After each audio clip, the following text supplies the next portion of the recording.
like my job, and I've been a mental health nurse for it's more than 40 years, so I'm not going to give my age away. September last year, I was walking my dog and she happened to pick a fight with another dog. During that fight, I intervened and I was bitten by either of the dogs, I don't know which.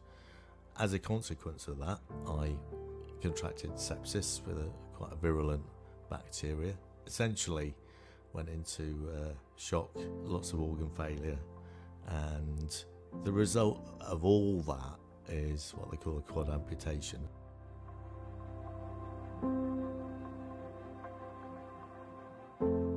All of my life I've been very independent. I never felt as if I'd lose it. I always just thought, and I still do, it's something you're constantly working towards. My wife's the gardener, not me. Used to do the heavy jobs. Yeah, the carer thing is quite important. I think the big thing for Anne has always been, if I know the help's there and how to access it, then that makes me feel better already. When I was considered to be medically fit, before I was actually discharged, this rather nice man called Nadeem turned up, and he explained that he was the hospital social worker. He explained the concepts of social care. As soon as we started the assessment, it was obvious that we were also going in a direction. What makes me proud about working within the hospital setting is having the opportunity to work with hospital OTs, physiotherapists, doctors, working with the individual to meet that individual's need collectively. Crucially, the individual is the heart of the work that we do. The right services were put in place in a very caring way. Nadeem was the hub. Essentially, it did feel like a joined-up approach. I think Julian naturally is a confident man, and I think it was about trying to ensure that we harness that positivity that Julian has. The strategy offers us opportunity to work with individuals around their needs and promote their confidence and independence, and allows them structure and control to think about the services that they want and how they want to live independently within the community. All the services that I need have been provided and I feel well cared for. The difference that adult social care has made is the difference between being in an institution and being miserable and being at home and being happy.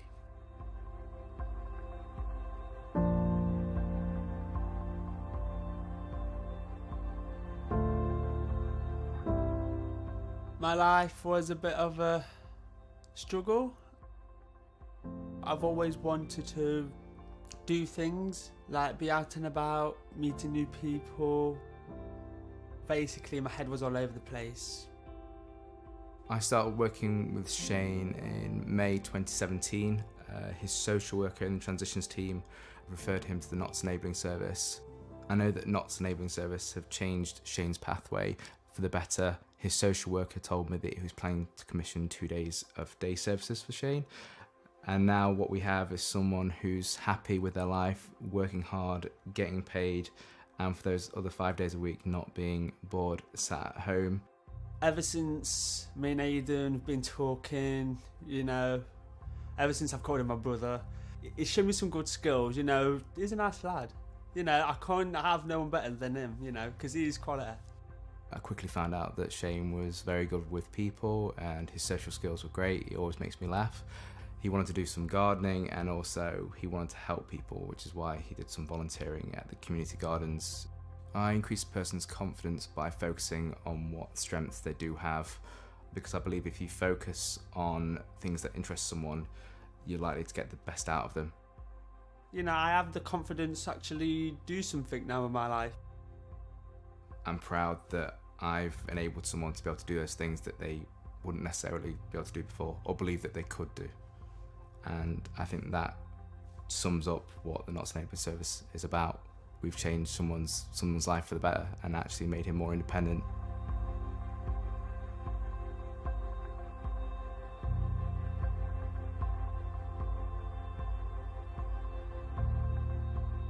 My passion is basically birds of prey. The best of all are my peregrines. everything you've got is all based on a bond. If you haven't got that bond, you haven't got anything worth having. When I got told that I'd got dementia, I was told that it would gradually get worse, so it meant I had to get rid of my car. I got rid of quite a few of my Falcons and what have you. Hardly anybody ever rings me up about Falcons at all, see. You can't expect it to go on forever, but anyway, it's finished with now. Mary and myself do everything that we can. We help one another. So we've said at times we'll have to have some help. As an occupational therapist, I try to promote a person's independence. I always start off with a person-centred approach because we just want the best for the person. So I think that's quite a good thing as a therapist, to work in a team that do actually promote that. When George initially came home from hospital, he did state that outdoor mobility was one of his goals. I'd been in the house for a long time and I was quite pleased to be able to get out and have a walk. I says, I haven't been out for weeks.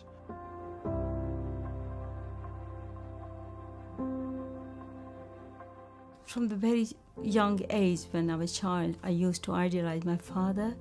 He was very fit and athletic, and he was a police officer, so he used to do exercise every day. I used to think, oh, one day I'm going to be like him. So keeping myself healthy and fit, that meant a lot for me.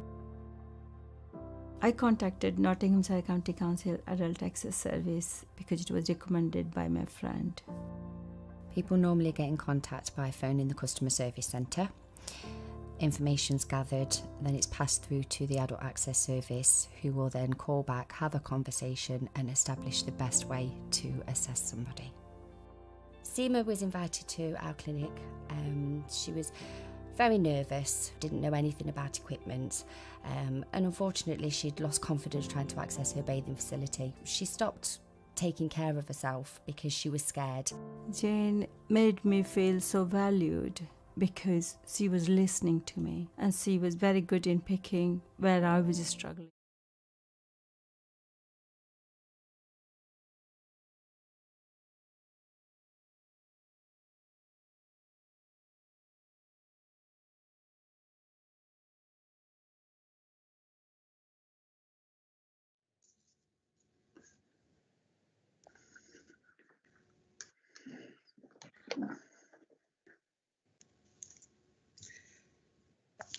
Right. Good morning, all. Welcome to the Policy Committee held on Wednesday, the 10th of February, 2021 at 10:30. First item on the agenda is the minutes of the last meeting, which were held on the 13th of January. Do you all approve them as a true and correct record? I'll take silence as an assent. Yes, assent. Yeah. Thank you. Item 2 then is apologies for absence. Do we have any, Richard? No, Leader, we have no apologies for absence, all present. Thank you. And any apologies for absence from your group, Alan? No apologies from our group, no. Thank you, Kay, we're all present. Thank you. So we'll now go on to declarations of interest. Do we have any declarations of interest? That's either members or officers, disclosable pecuniary interest or private interest, so that's pecuniary and non-pecuniary.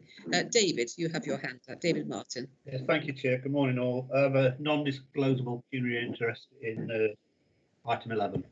Thank you. Item 4, then, this is the schools and early years funding. And I'm going to ask Philip Owen, please, to introduce this item. So, Philip Owen.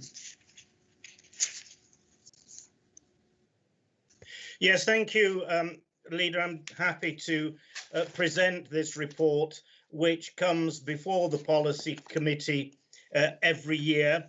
And the report sets out the Schools Forum's recommendations for the local funding formula for 2021-22.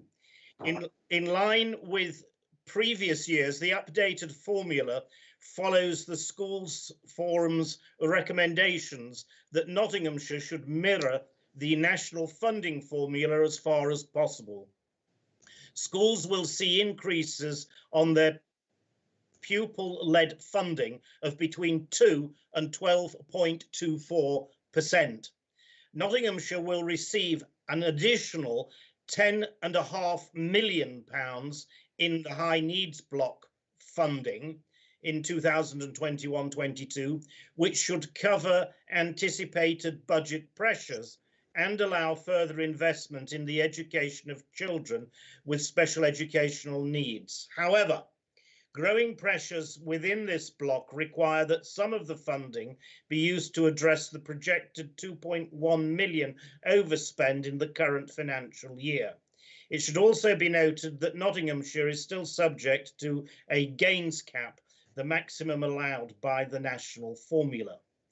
The early years funding formula proposals includes the government's announcement to increase the base hourly rate for 2, 3 and 4-year-olds, which will be passed in full to providers.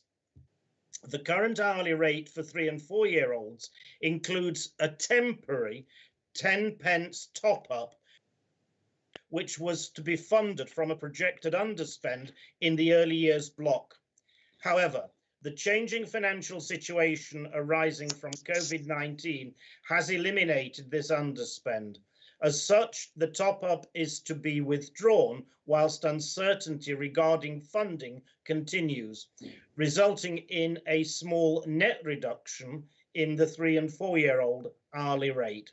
The early years sector has been given assurance that the financial position will be monitored closely throughout 2021-22.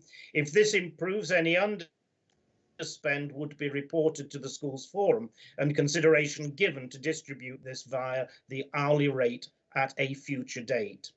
I'm delighted, Leader, that we've been able to agree this formula with the Schools Forum, and I want to place on record my thanks for all the work that they do, which is over and above their school management roles. I'm happy to move the recommendation in the report, which is set out on page 11 of the booklet. Thank you, Leader. And I will second that and reserve the right to speak. I have one hand raised already, John Peck. Yes, thank you, Chair. We support the report as we do every year, in fact, and the formula for 2021-22 as agreed by the Schools Forum, and I'd endorse what Councillor Owen has said about the work of the Schools Forum. In a previous life, I was a member of the Schools Forum for several years, and I know that a great deal of work goes into the whole process every year with a lot of work and advice from our officers. So I certainly endorse that. I do want to make some reference to the issue of the high needs block, which Councillor Owen has referred to. In paragraph 7, the report says the high needs block is still under significant pressure, and Philip has outlined that there's a £2.1 million forecast for the shortfall forecast for the current financial year. And for the next, yes, we've got some increases in funding, again, as Philip has referred to, and those are extremely welcome and quite substantial, but I'll come to those in a minute. Paragraph 25 says that the projected overspend will in part be funded from the non-ISB reserve, and therefore the reserve itself is projecting the deficit that we've referred to. This will need, as the report says, very careful management to manage that reserve in the future. Paragraph 25 also says that whilst Nottinghamshire has been a net gainer in terms of the increased funding for the HNB, which we've heard about, the county continues to receive less funding per head of population than all our statistical neighbours. And this is the point I want to refer to. And I know that Councillor Owen has been proactive in seeking better funding for Nottinghamshire, and we've supported him in that. But frankly, this is still unacceptable that we have to quote in the report that we're still not receiving similar funding to our statistical neighbours.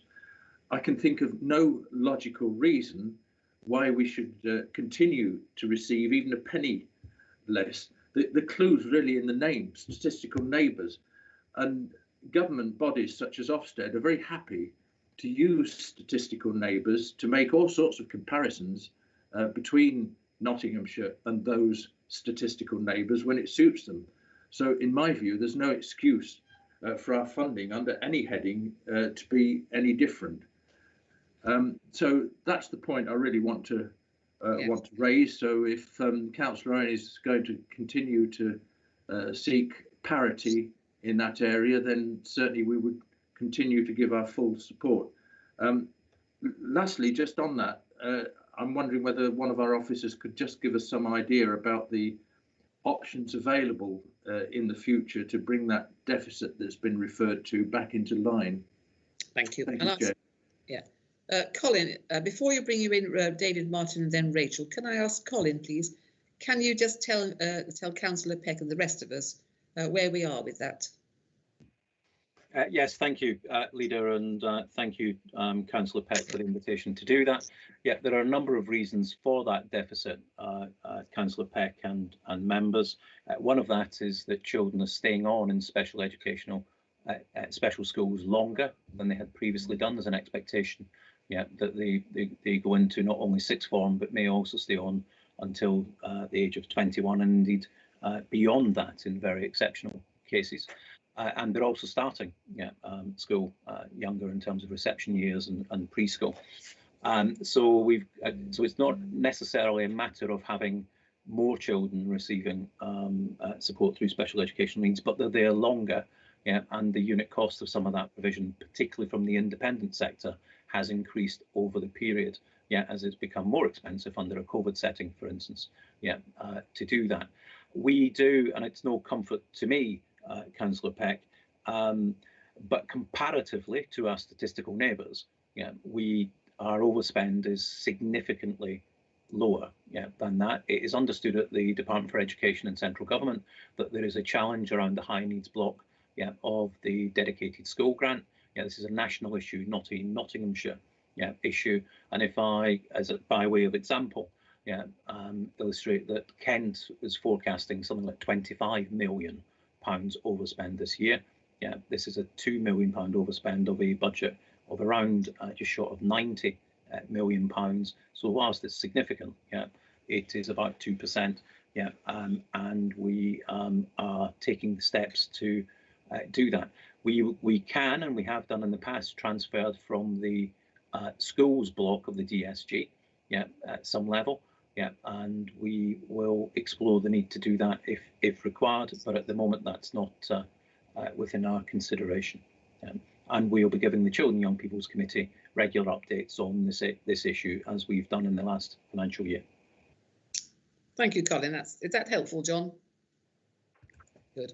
And now have David, please, and then Rachel, and then Kate. So, David.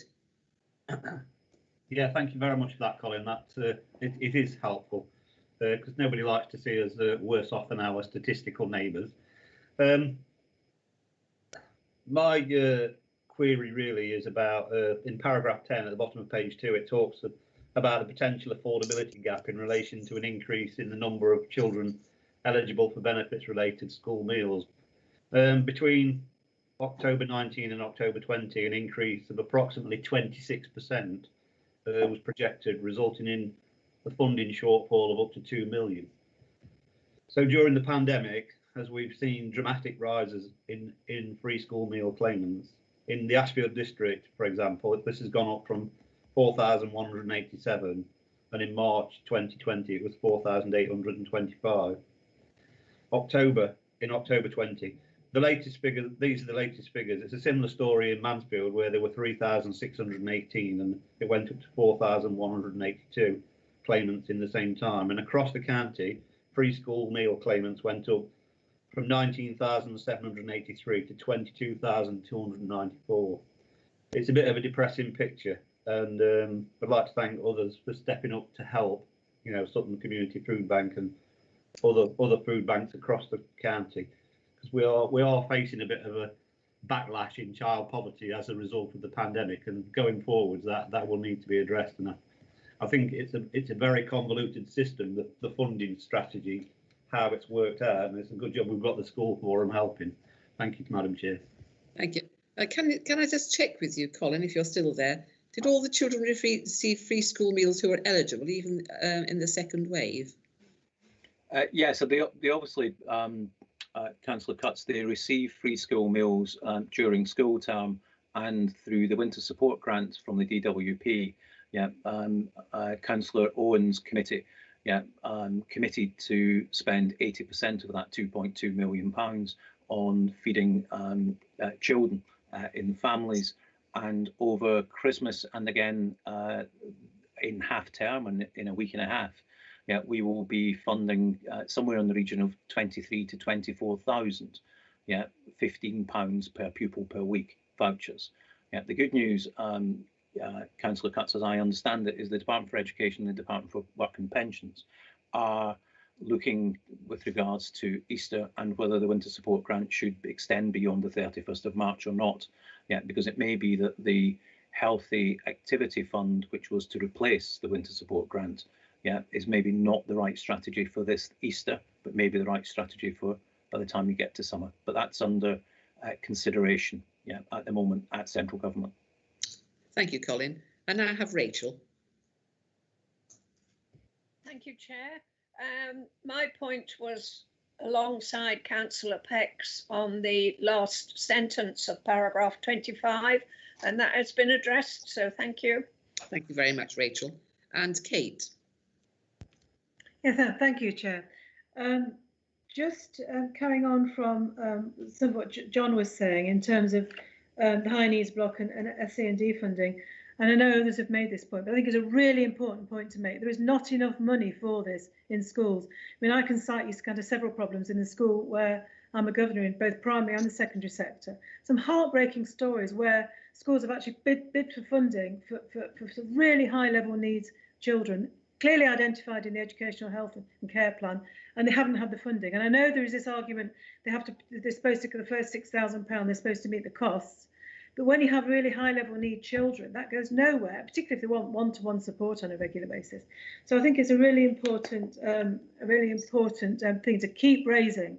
And as John said, you know, we don't get as much money as our statistical neighbours, and it is also, as has already been said, a national problem. You know, you sit on a county council network meeting, and it crops up all the time, cross-party, doesn't it? So I do urge, you know, everybody to kind of keep pushing and lobbying for that. So, the other thing I wanted to raise as well was the this is paragraph 24 about the early years funding, and I understand that private nurseries may lose out big time as a result of this. And when you think of the situation at the moment whereby you have families trying to save money, working from home, keeping the children at home, possibly furloughed, when this comes to an end, if the private nurseries aren't properly supported, and their funding could plummet as a result of this, because my understanding is that private nurseries only get paid on the amount of children that actually turn up on roll. So at the moment, if numbers have really gone down, they're not getting the funding they need. And I understand that sector is in really dire straits. So I suppose, again, my concern is that actually we need that nursery provision across the board, particularly in disadvantaged areas, for when this situation, this kind of really worrying, concerning situation ends. So people can get back to work, so they can get back to work, they can look after the children properly, and they can get back to work. And, you know, people will be able to remain in their jobs, feel safe and secure, and the local economy won't suffer. Thank you very much. I recall in the early days of the pandemic, the lockdown, we did fund the private nursery places. Can I just ask the Chief Executive whether we have any further information on that, because that was my understanding. Chief Executive. Thank you, Leader, and good morning, colleagues. Yes, we did make an additional provision in the early days of the pandemic to cover some holiday periods during which traditionally early years providers were not funded. Colin Pettigrew will have the details of that. So if I could bring Colin in now, Chair. Thank you. Colin. Thank you, Chair. Thank you, Chief Executive. Yeah, that was indeed the case. There are a number of weeks per year that families are not funded for childcare. They don't receive the free childcare. Yeah, that's a couple of weeks over Easter. Yeah, and some weeks during the summer. Yeah, and the County Council, I think, was unique in being the only local authority in England that stepped in during last Easter, right at the height of the pandemic, yeah, to ensure that the early years sector was supported. And I think it was £300,000 per week, yeah, for those 2 weeks. Yeah, and I know that that was hugely well received, yeah, by the early years sector. But this is a national issue, yeah, and Councillor Fole rightly not only recognises the value of early years in terms of child development, childcare and early years education, yeah, but it is a significant SME employer, yeah, up and down Nottinghamshire and the country, yeah, and we do need that, yeah, because if our nurses, our teachers, our social workers, our people working in private industry don't have childcare available to them, yeah, for under fives when we're into recovery, yeah, that will have an impact upon economic regeneration. Yeah, so it's really important that the sector is sustained. I'm meeting with them on a regular basis, Chair, as you would expect. Our last meeting was on Friday, yeah, and I'm making representation to the Department for Education, yeah, as I know Councillor Owen is too, yeah, with regards to the value and importance of this sector. And I know that Children and Young People Committee has put on record on more than one occasion, yeah, how we value that sector. Thank you very much, Colin. Well, I reserve. Do I have any more speakers?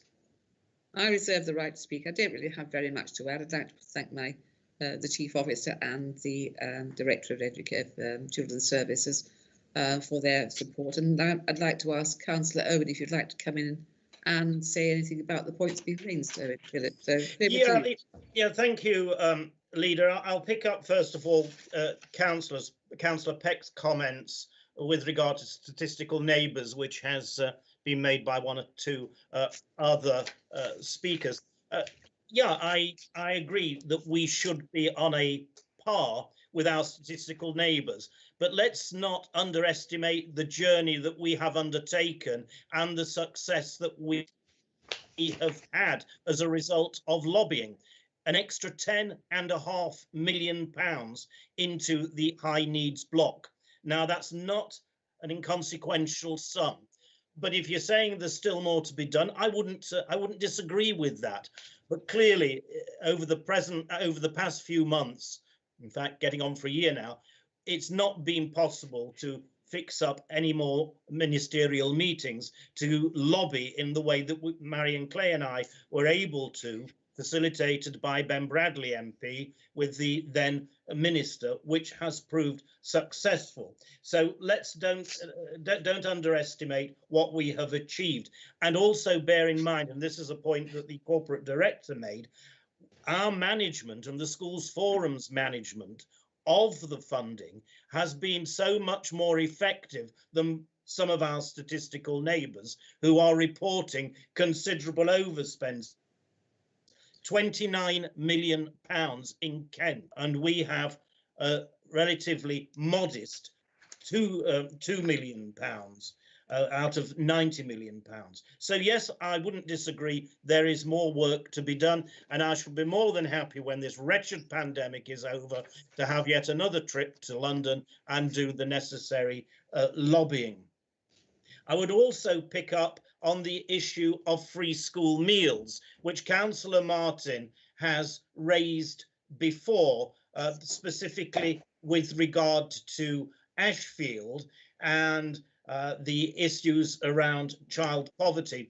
Well, I would refer him first of all to the paper that was presented at the last Children and Young People Services Committee, where we had a very, very detailed report on the COVID-19 fund and how that was being spent and how it was being used to alleviate the issues that he is constantly raising.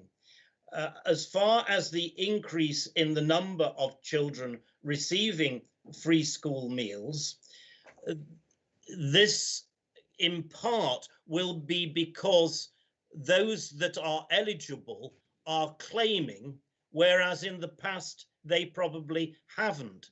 And I emphasized, I think it was at this committee either the last time or the time before, and I was roundly ridiculed by one or two members of this committee on social media until they realized that what I was saying had some merit. I was saying that it was good when people who were eligible for free school meals were claiming them, because it not only ensured that the children were fed, but it also ensured that the pupil premium that schools were entitled to would be received. The absurdity is it's not based on eligibility, it's based on the actual claims. And that's why I urge all parents whose children are eligible for free school meals to claim them. It not only provides the meals, but it also provides additional funding to the schools. Now, there is an issue over funding with regard to free school meals, because it's called lagged funding. It's based on a census point, which is in the past, and it doesn't take account of what has been happening over the past few months. Now, again, I have written to all Nottinghamshire MPs pointing out this particular issue, and Ben Bradley has taken it upon himself with my support, and I'm grateful for him. He's raised this with the DFE direct, and they have promised to have a look at this. But that continues to be an issue that's been there for a long time. It's not something that's new. And as far as early years funding is concerned, Councillor Fole always says, as socialist politicians do, there's not enough money being spent. Well, I know we could all spend money.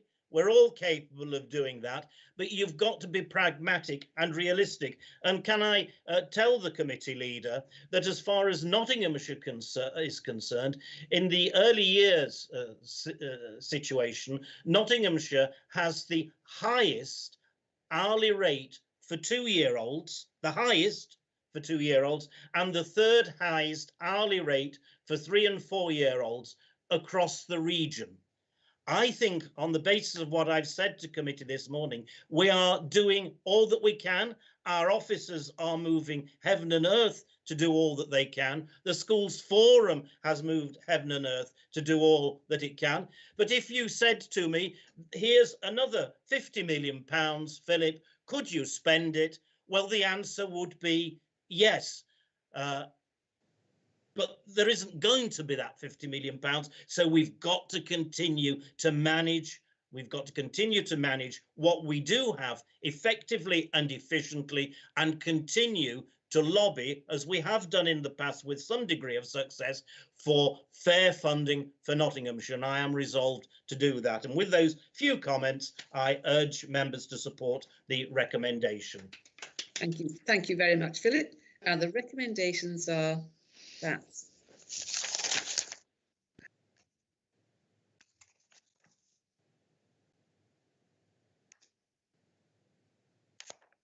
approve the recommendations for the Schools Forum as outlined in Appendix 1 to distribute available funding between Nottinghamshire schools, academies and early year providers in 2021-22.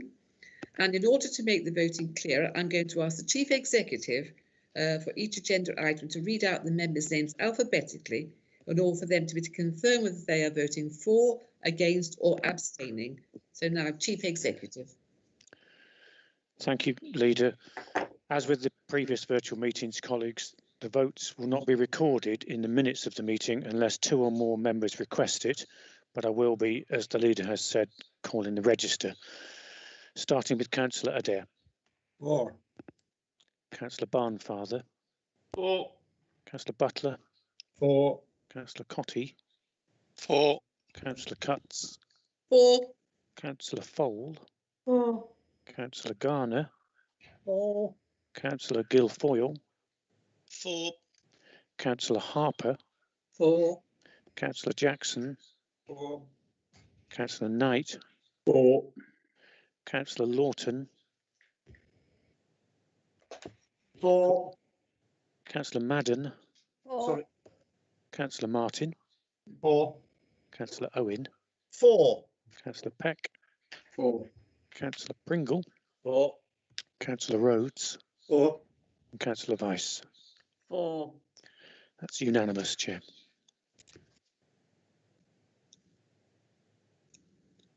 Thank you very much.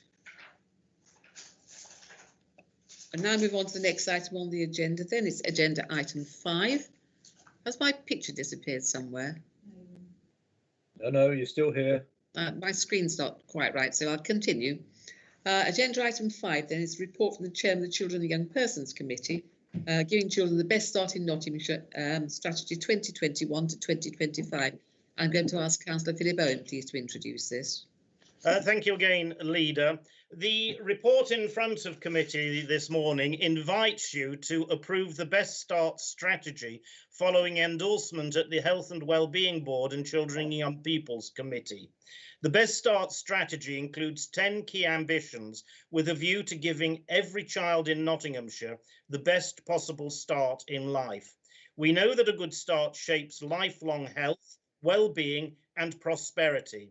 And this strategy will introduce a coordinated approach across multi-agency partners who will work together to engage and support families from pregnancy and across the early years.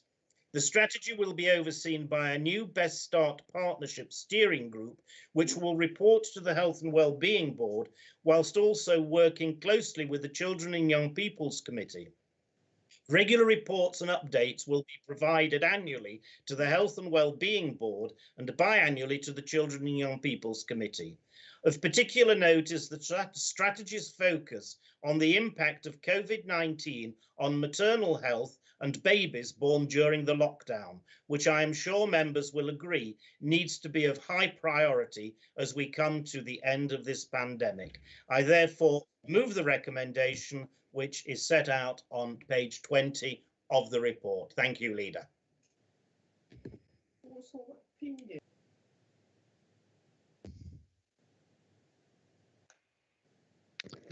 Sorry, Leader, you're just muted. Sorry, Leader. Very sorry. I'm still having a bit of trouble with my screen. I've now seconded that, and I'm now going to move the call speakers to put their hands up, and I have in my list Councillor Peck and Councillor Rhodes. So John first, please. Yes, we support the report. I know some of my colleagues have got some comments on it as well, but there are one or two things that I want to raise. So there's much within the Best Start strategy that we can support. There's no doubt that the local authority under successive administrations have engaged in a range of strategies for many years to work with and support parents in giving the best possible start to the crucial early years. And as a society, I think we've come a long way over the past few decades in recognising the importance of early years education and giving children the best possible start as soon as possible. Particularly those that live in the most deprived areas, if I can use that term. And in 1988, when I first became a head teacher, my school, like most other primary schools in the country, just didn't have a nursery. And now you would think it's strange almost if a school didn't have a nursery. So we know that preschool education is hugely beneficial to children, and I think the prevalence of nurseries across the county and across the country, it plays an important part in that, as indeed do in the last decade or two, the children's centres have played an enormous role in ensuring children have the best possible start, something, as you would expect me to say as a Labour politician, something we're immensely proud of as having introduced that under the last Labour government. But there's we also know that it's that those early years from 0 to 3 that are just as much important as what follows on in nursery through to 5. So there's much in the yellow appendix which we commend and support broadly the 10 priorities that are listed there. However, I think any local authority, and this one's no different to any other local authority, is always going to be facing an uphill battle as a local authority. There's really a limit to what we can do. There's much we can do, but there is a limit. And it's a fact that we live in one of the wealthiest countries in the world, but where poverty appears to be sadly endemic, where there's no excuse, in my view, for even one child having to live in poverty. And I think it's totally unacceptable that in this day and age, in 2021, that there are so many children still living in poverty. Again, the last Labour government brought 1 million children out of child poverty, and that, after 10 years of austerity, that seems to have been reversed. The effects of austerity have been absolutely brutal.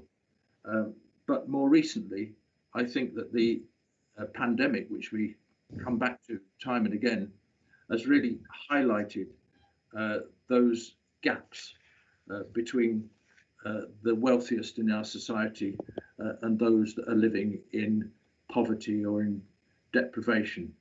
There's no doubt that COVID has brought that to the fore, sadly, in all sorts of respects. I just want to refer, in winding up, I just want to refer to the 10th priority of ensuring parents are in secure employment. And that would be a good example of where there are some very worthy claims in the document of what the local authority can do with the best possible will to try and encourage families, encourage adults and young people into secure employment. But the fact is that we live in a society at the moment where for many people there's anything but secure employment. In recent years, we've seen the rise of part-time employment, so-called self-employment, not genuine self-employment, but so-called self-employment, 0-hour contracts. Over decades, the weakening of the trade union movement and employee rights. So all of those things make it extremely difficult for a local authority such as ours to do anything other than really play around the edges, because it's going to require a real change of direction from government at some point in the future. If it's not going to be in this government, then it's going to have to be ours again, to make sure that some of those employment rights are restored, and that so child poverty becomes a thing of the past, and so secure employment also becomes a thing of the past. Thank you, Chair. Thank you very much. I've now got Alan and then David and then Glenn. So Alan. Thank you very much, Chairman, and echoing a lot of what John says, we will be supporting this strategy because it's the right thing to do. But that's not to say that we don't have some comments to make. The first thing I want to say is about the foreword on page 2 of the yellow pages, page 24 of 104 in the agenda. And in the third paragraph down, it states that we're proud to support Nottinghamshire's new Best Start strategy, which has been developed in partnership and builds on the existing relationship with key partners from Nottinghamshire County Council, clinical commissioning groups, NHS acute and community health service providers, early years providers, including schools, the private, voluntary and independent sector, as well as parents and carers.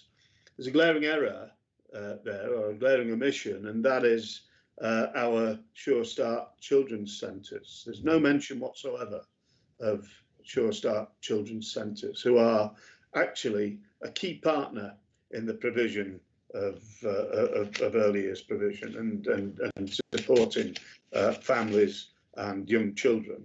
And I'm quite surprised, if not shocked, to see that whilst the private and independent sectors are thoughtfully mentioned, there's been no mention of our children's Sure Start centres. Now, colleagues will know that we're deeply sceptical of this administration's commitment to Sure Start children's centres. In fact, we've aired that concern many, many times. But I think this is a snub to those people working and delivering excellent services from Sure Start children's centres, and actually to those parents and families and children who are dependent on the services provided by them. And I don't know whether it's cock up or conspiracy. The two are often close relatives, but I think it's a glaring error, a glaring omission, and that it shouldn't have happened. On the second point I wanted to make actually was on paragraph 10 as well. And obviously I'm very happy to see paragraph 10 included in the strategy, because tackling child poverty is important. But actually I disagree with what Philip's explanation was when he was explaining his ill-considered comments about celebrating the uptake of free school meals recently. Actually, child poverty is increasing, and a report from the Joseph Rowntree Trust recently released shows an increase of child poverty during the pandemic and under this government, and that child poverty has increased dramatically. And we should recognise this. It's not about the people who qualify now accessing free school meals when they didn't previously. There is an increase in children living in poverty in this country as a result of the pandemic, which you might put your hands up and say that's beyond our control. Maybe we can accept some of that, but let's pretend that it's not happening, because it's happening in quite a severe way. And I'll just touch on this, because I know it's a point that we've debated on many times before. The provision of free school meals during holidays was something that this government fiercely resisted. And actually it took a footballer, Marcus Rashford, himself a product of poverty, to use his status and his position, if you like, as a platform to speak out on behalf of children and families who were struggling in this country. And during that period, I was ashamed that some members of Parliament in Nottinghamshire were picking a fight with him over this. In fact, one member of Parliament in my own constituency referred to the provision of free school meals to children during school holidays, as nationalising children. Absolutely ludicrous and childish, and I was ashamed actually that was the level of debate that so-called parliamentarians had sunk to. And so, yes, as John said, it's all very worthy, the stuff in paragraph 10, and there are things there that we will clearly support. But we need to take a strategic approach to poverty in this country and in this county.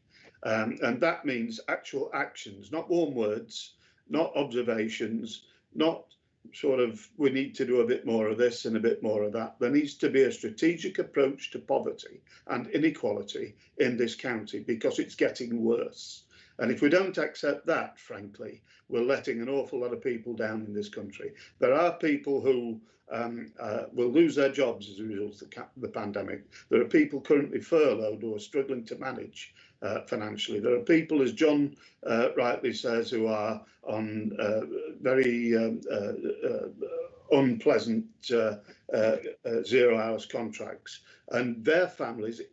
These are people in work. These are working people, and they are struggling financially, and their families and their children are in poverty. We have to recognise that. We have to understand it, and we have to have a strategic approach to tackling it and supporting those families, because there are Nottinghamshire families in our divisions. That's all I've got to say on it, Chairman. Having said that, of course, we will support this strategy, but there's much more to be done under the issues identified in paragraph 10. Thank you, Alan. And I've got David and then Glyn and then Tony Harper. So Alan. Sorry, David. Yeah, thank you, Chair.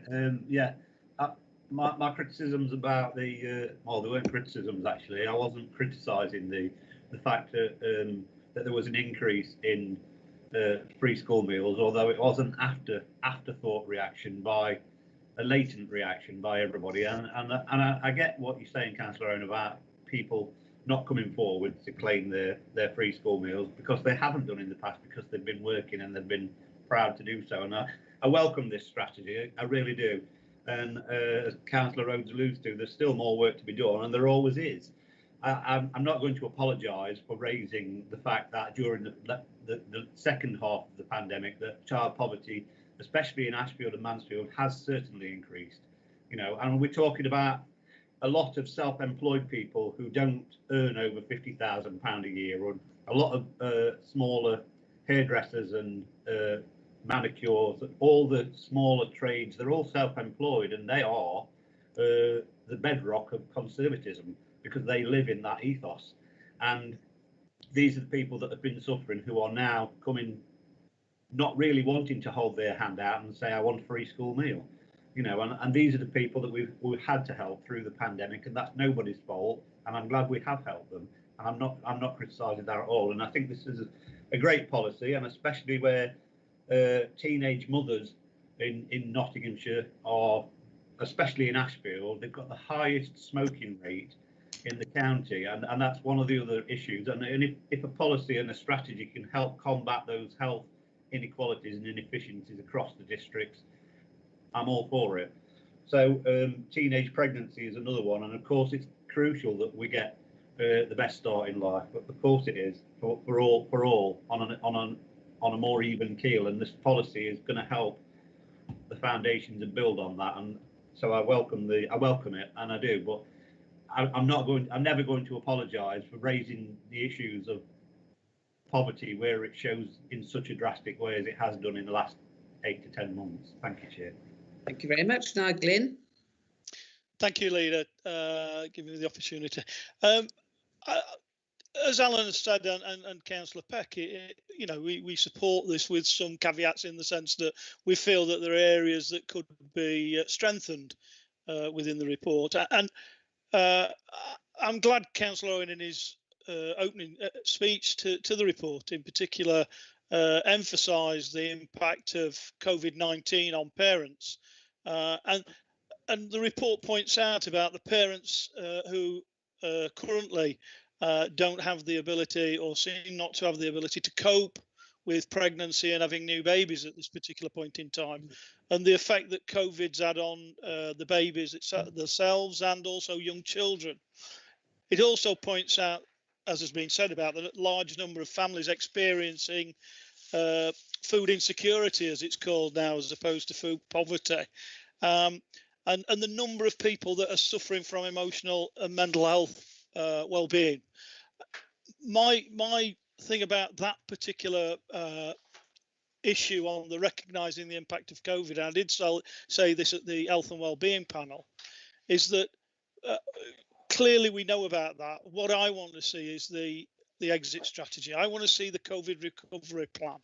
I want to see the steps that are going to take us on to actually assist and help some of these young mums, young families get out of this particular problem that they're suffering at the moment.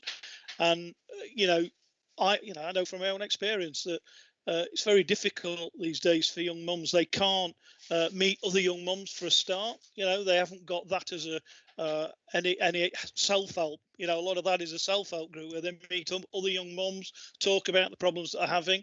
None of that is available, you know, and we haven't had that since probably the creation of the NHS, that sort of service has not been, or even services that young mums have got have not been available. So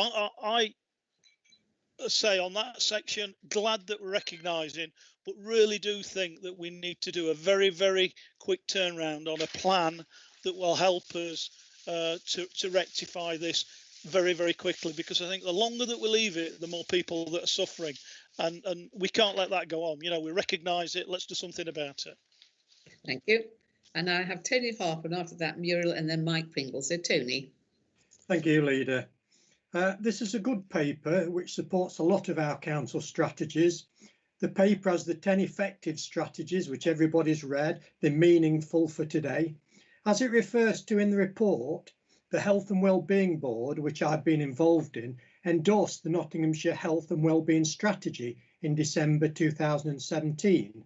This contained the 4 strategic ambitions, which included giving children a good start in life.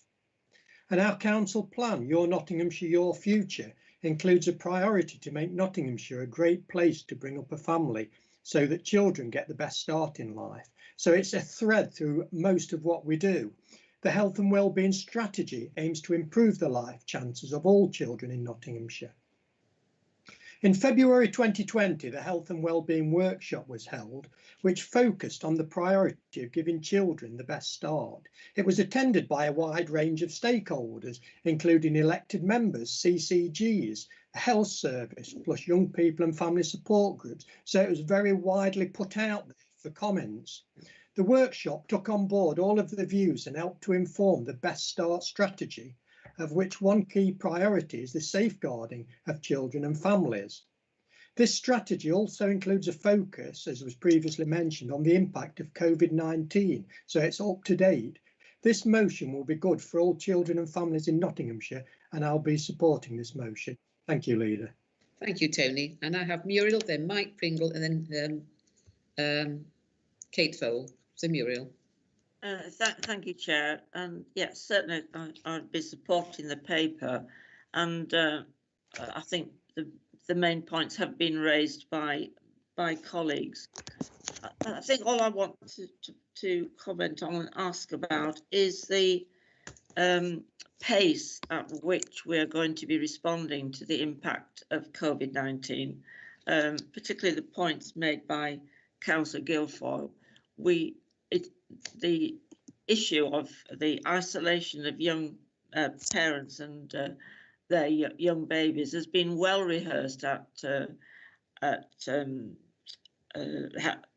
health scrutiny and at public health aspects of the Adult Social Care Committee.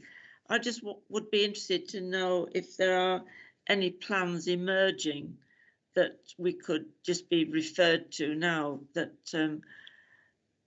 so that we can have a sense of things that are being put into place. Because we're now, I know that officers are under great pressure for work, but we're now a year into the experience of many parents being very isolated and children lacking the stimulation that they would normally have through their activities. So it's about a sense of urgency. It's about a sense of money being spent and identified to put plans into place that address the issue.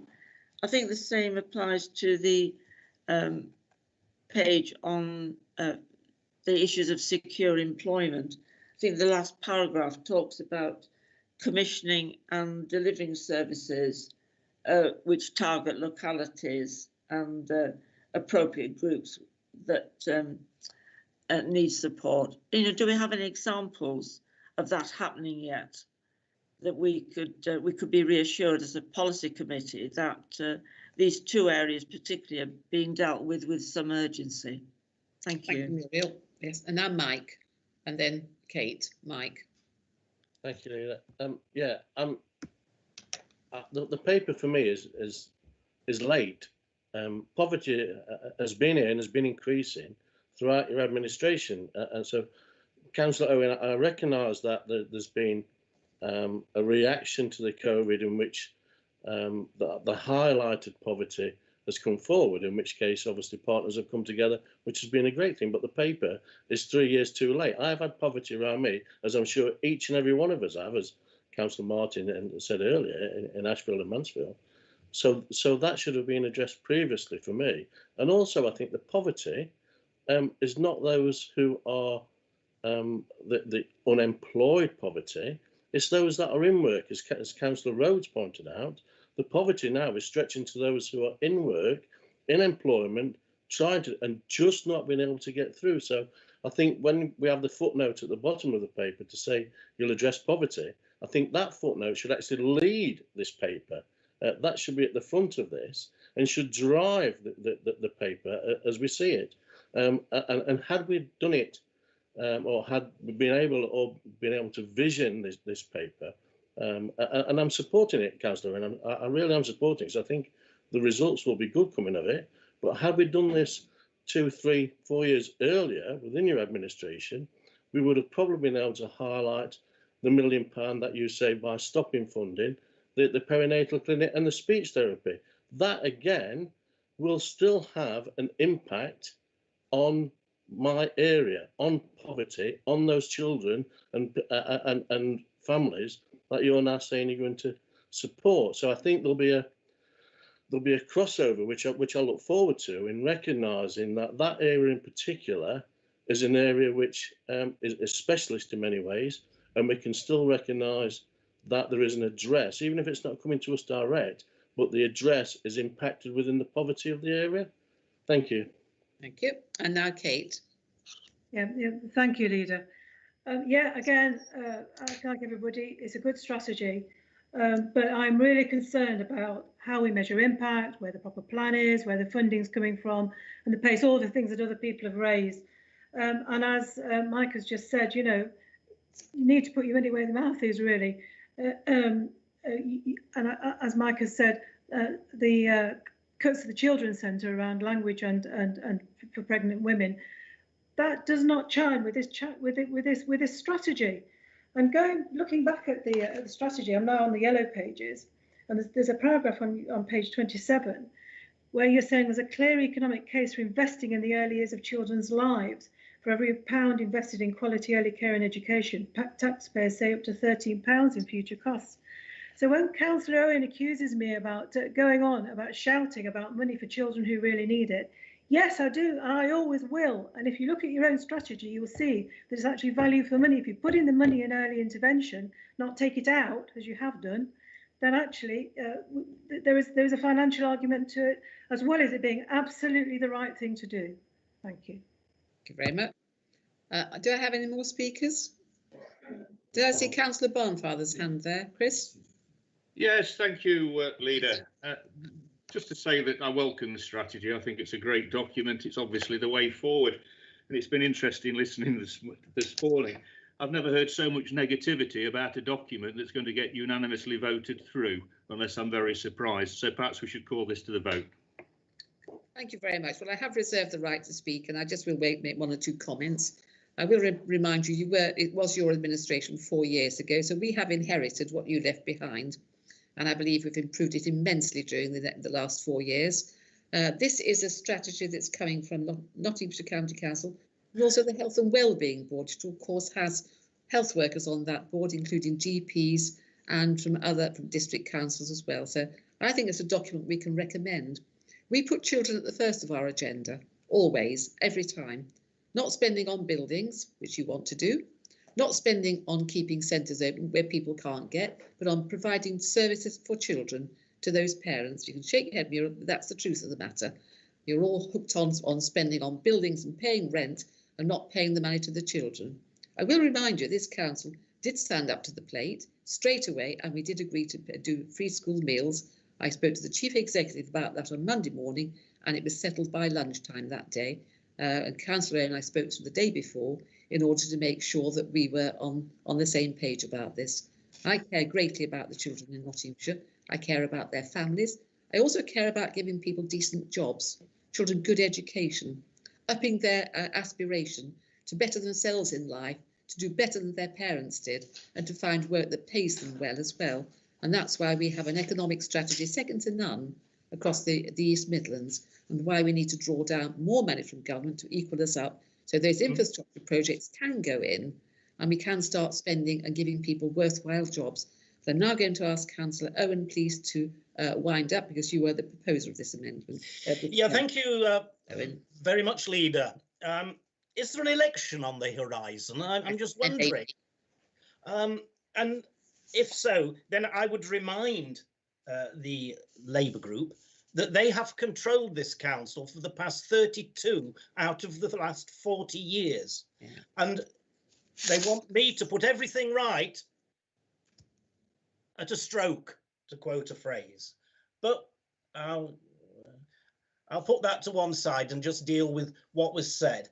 Councillor Peck gave us a long story, as he usually does and often does, about employment and about workers' rights and so on and so forth.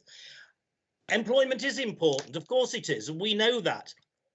That's the best way out of poverty, based on a sound education.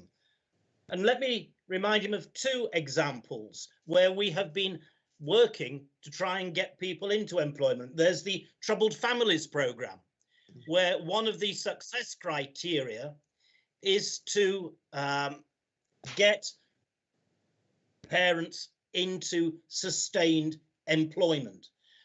Let me give you a reminder of a second example where we have given care leavers their own support officer in order to help guide and support them through leaving care and getting into suitable accommodation and suitable employment. Yeah. So there are examples there, which I think we can be very proud of. Then Councillor Rhodes gave us a discourse, and what a discourse. Sure Start is still living in the past, as socialists so often do, because of course their children's centres are a key part, and he's deeply sceptical, and he's aired that scepticism many times. The only thing that seems to be concerning Councillor Rhodes is the fact that we have not crashed and burned our children's centre service, as was predicted by Labour when we took over. Oh yes, that's what they predicted, and I can understand their disappointment coming into an election that we haven't done that. We've supported them. He talks about cock-up and conspiracy because we've not mentioned children's centres in the introduction. But if you turn to the introduction, Leader, you will see that referred there is Nottinghamshire County Council. On that page 2, the introduction, it starts, and Councillor Rhodes read it all out, with key partners from Nottinghamshire County Council. Well, who is responsible for the children's centres? But Nottinghamshire County Council. Not every service is actually mentioned in the introduction. For example, we've not mentioned the acute trusts. We've not mentioned the maternity services. We've mentioned Nottinghamshire County Council holistically. And Councillor Rhodes says we should have a strategic approach to poverty. Not that he elucidated one, he just said we should have one. Well, let me tell you, let me give you a flavour, Leader, of what the Labour Party's strategic approach to poverty is under the leadership of Councillor Rhodes. It was to slash £6 million from the children's centres budget. That's Councillor Rhodes and the Labour group's strategic approach to children's centres. Well, I'm afraid that has not, from Councillor Rhodes' point of view, that has not been ours. And if he still doesn't recognise our commitment to children's centres, if he turns to a page, there are two sets of numbering of the actual document, yellow document itself, pages 24 and 25 of the yellow document, he will see there mothers and babies have positive pregnancy outcomes, and maternity clinics are available in many children's centre buildings. If he looks at the next section down, the last bullet point, the children's centre service delivers a range of one-to-one and group support during the postnatal stages. At the top of the next page, home learning booklet developed by the Children's Centre Service.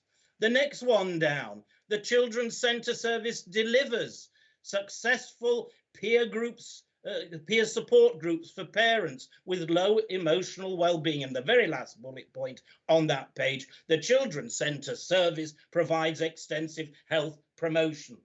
The children's centres are integrated into the early years provision, and it's there set out in yellow and black, the importance and significance and role of the children's centre service.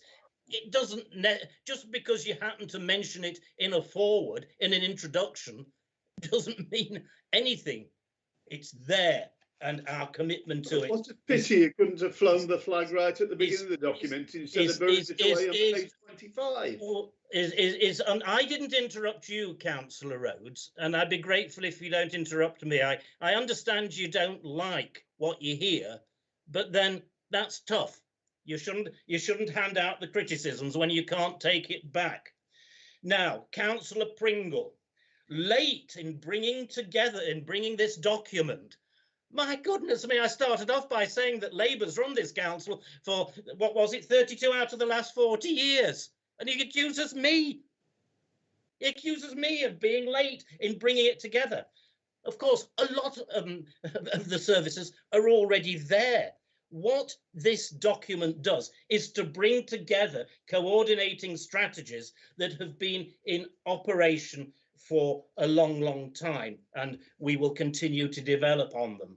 And he then rehearses his speech from last year's budget debate when he talked about speech therapy.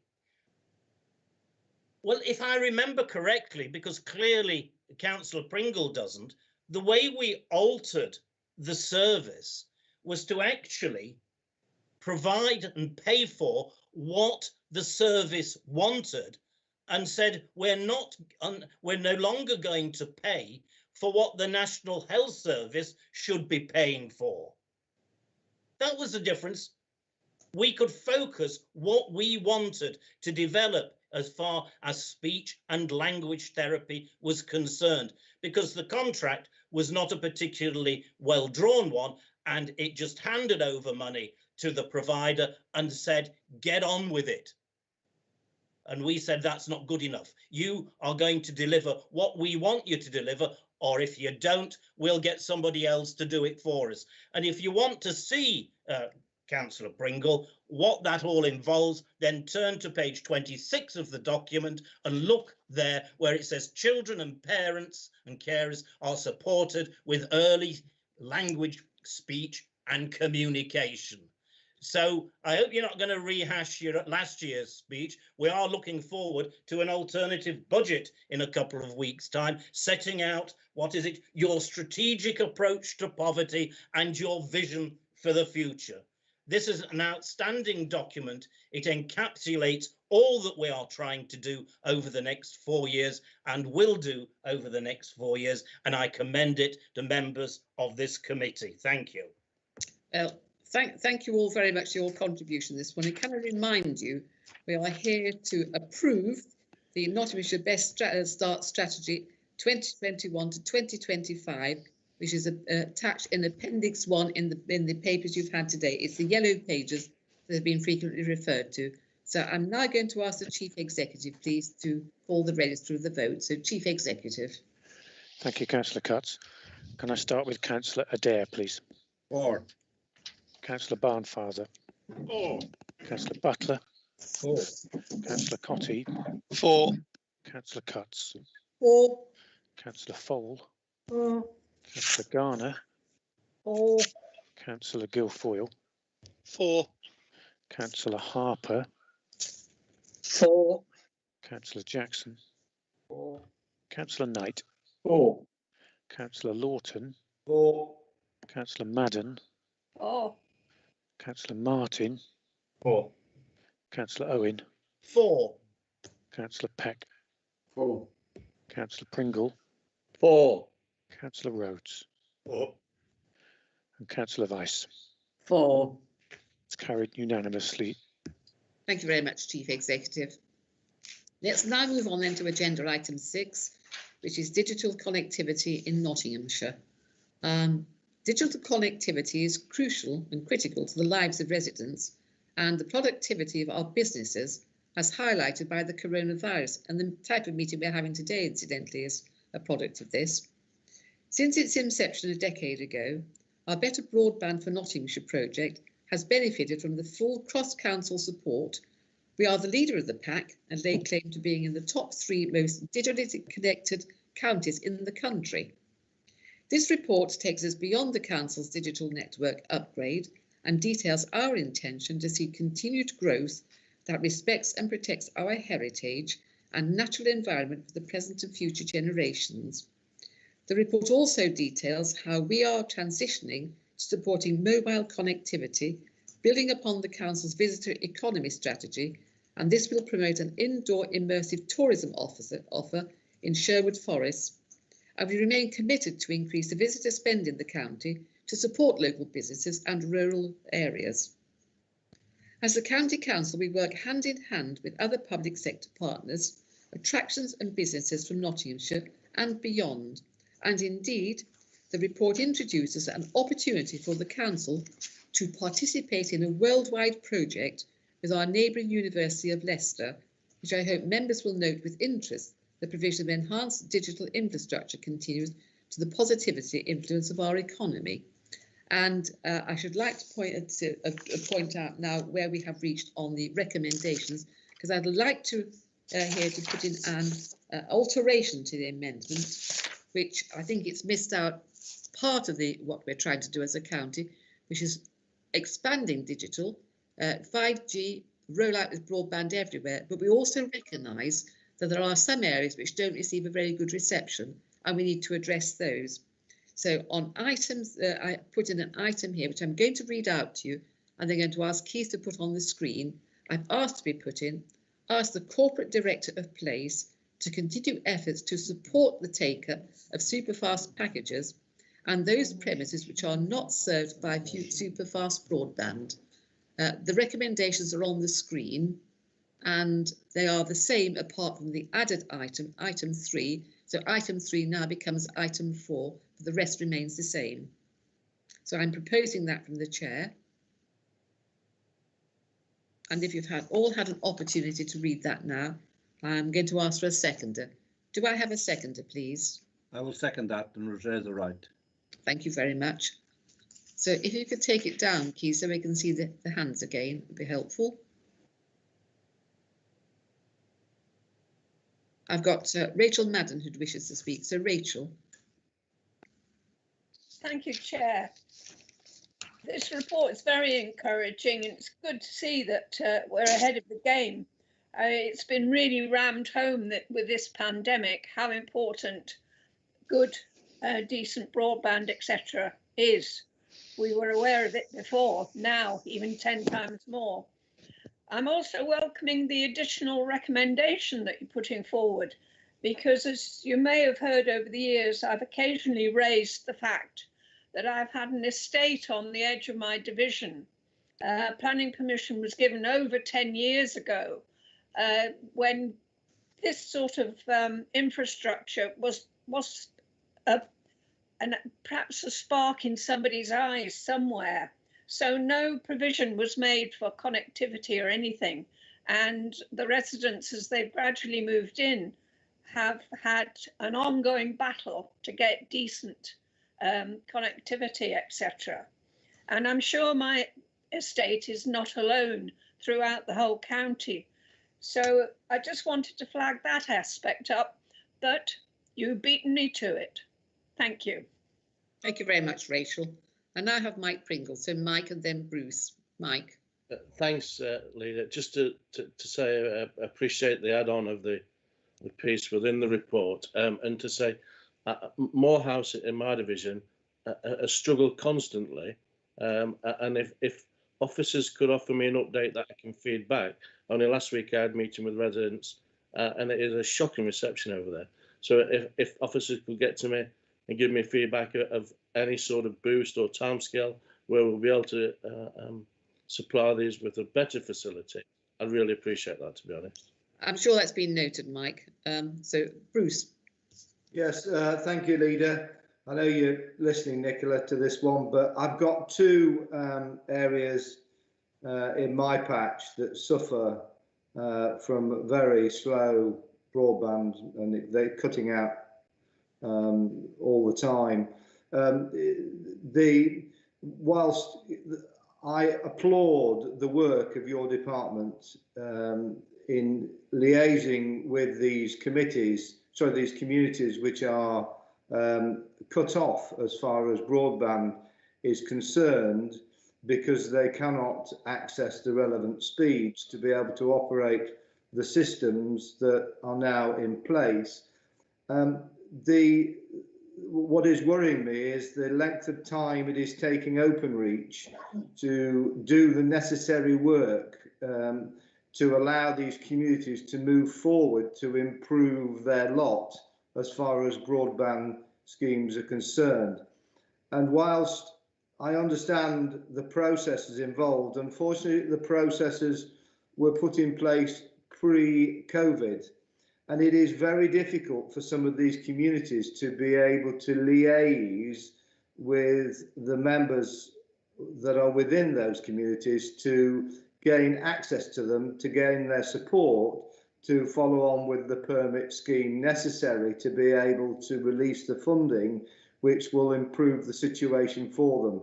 So I think from my point of view, we need to speed up Openreach's response time, but also we need to put in place the assistance necessary for isolated communities to be able to contact those people affected, to be able to gain their support to follow the due process. Thank you very much, Leader. Thank you, Bruce. Now I've got John Peck, David Martin and John Cotty. So, John. Yes, thank you, Chair. I just want to introduce a slightly peevish note into the discussion, and I'm not generally a peevish person, although my wife might beg to differ. But it relates to aspects of the report which refer to things which are proposed to carry on in my division. And the report generally is a good one, and there's some exciting things in there, and particularly as highlighted in my division. But I have to say, Chair, that the first I knew of this was when I opened the policy committee papers on Sunday afternoon to read them. And as a general rule, officers are extremely good about ringing councillors. I know from my own experience they're very good at ringing me about anything that's proposed to go on in my division. And just a note really to the Chief Executive to remind officers that if something does appear in reports which relate to a member's division, as a matter of courtesy, I think it's a good idea to ring up, as I say, most officers do, just to give me the heads up on it, and perhaps ask for if there's any local knowledge or local input which might have been good in this case. I mean, if I hadn't been on policy committee, I probably wouldn't have known about what was proposed. And they're very good proposals, so don't get me wrong. I mean, in favour of them. So, for example, in paragraph 24, it talks there about 5G connected forest project, and there's a recommendation in the committee papers that Gateway Lodge on Forest Corner, which I know very well, is actually a converted former public toilet that was closed down, but you wouldn't think so to look at it now. It's very nice, which Newark and Sherwood Council have developed, and it's proposed there that that should be leased. Perfectly happy about that. It would have been nice to know about that. The stuff that I could have put in the parish magazine, which goes to every single household in Edwinstowe, about some of the things that are proposed. The other is in paragraph 25, for example, where the report refers to the opportunity to Sherwood Forest to be included in the worldwide wildfire workforce proposal. Absolutely brilliant. That sounds great, and I hope we're successful with that. But as I say, it would have been nice to know about these things and been given some more background information.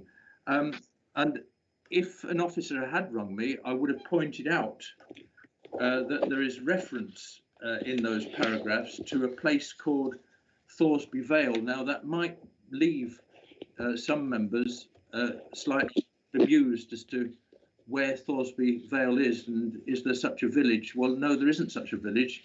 On the yellow papers there is a Thoresby Vale indicated, but Thoresby Vale is a new estate name which the developers have given to a large estate which is being built in Edwinstowe on the former Thoresby Colliery pit site. We have a number, 5 or 6 estates in Edwinstowe that have got various rural sounding names like Rufford Pastures and Friars Park and so on, and Thoresby Vale is just the latest and the largest of those. But it would have been nice, because it's a local sensitivity that we're very concerned in Edwinstowe, and as are the developers, in fairness to them, this new estate is very much part of the village, connected to the village, part of the village, in the village, and that we don't refer to it as somewhere separate. So I would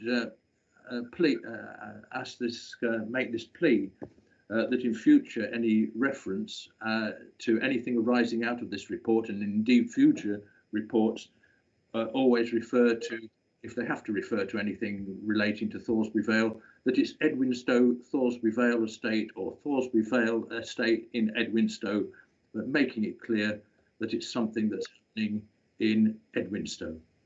Thank you for that. I'm sorry if I did sound a bit peevish. It wasn't really that intentional. I accept what you're saying. I think developers are very good for all sorts of different reasons, which only they will understand.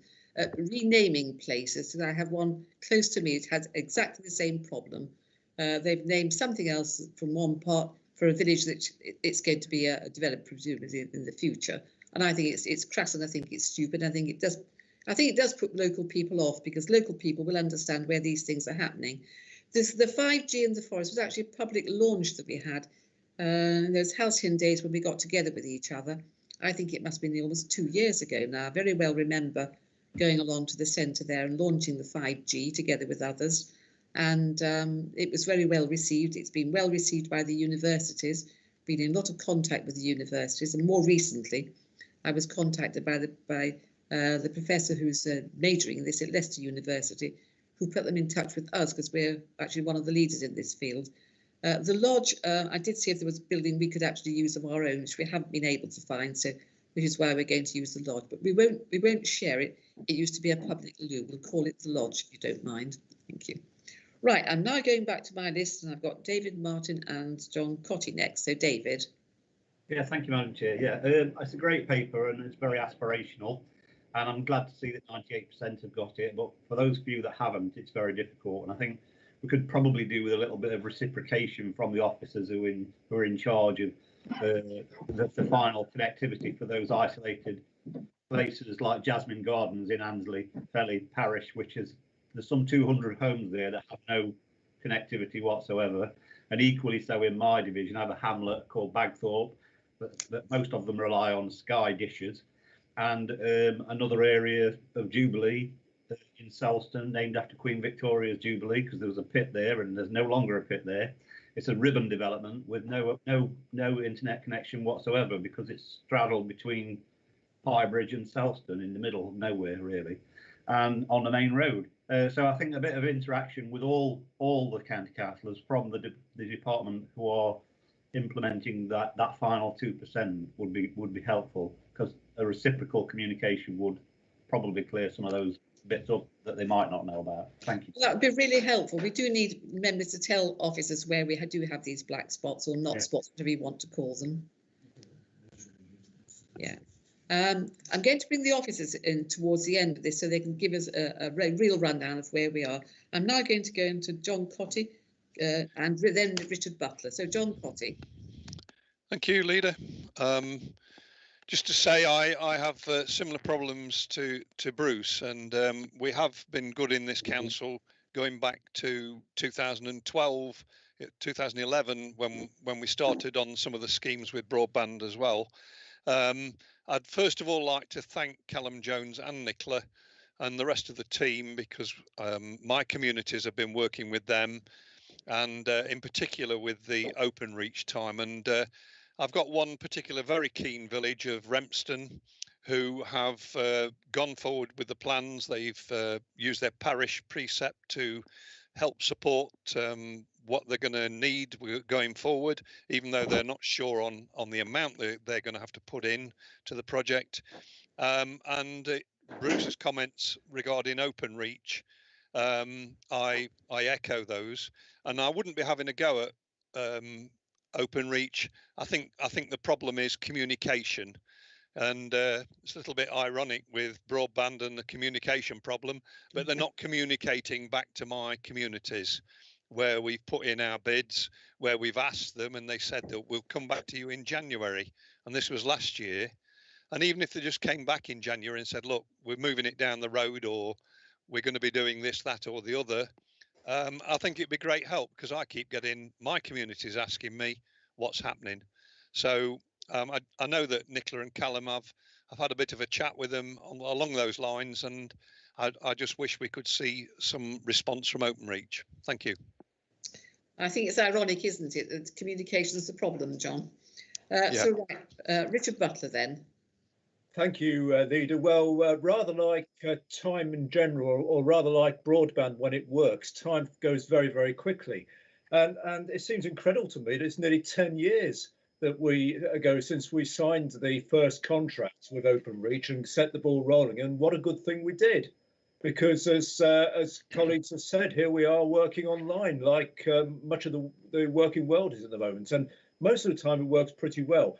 But I'm really pleased that we're putting that extra recommendation in, because as other colleagues have said, well, like other colleagues, I've got areas where it still hasn't reached yet, and help is needed to get the broadband.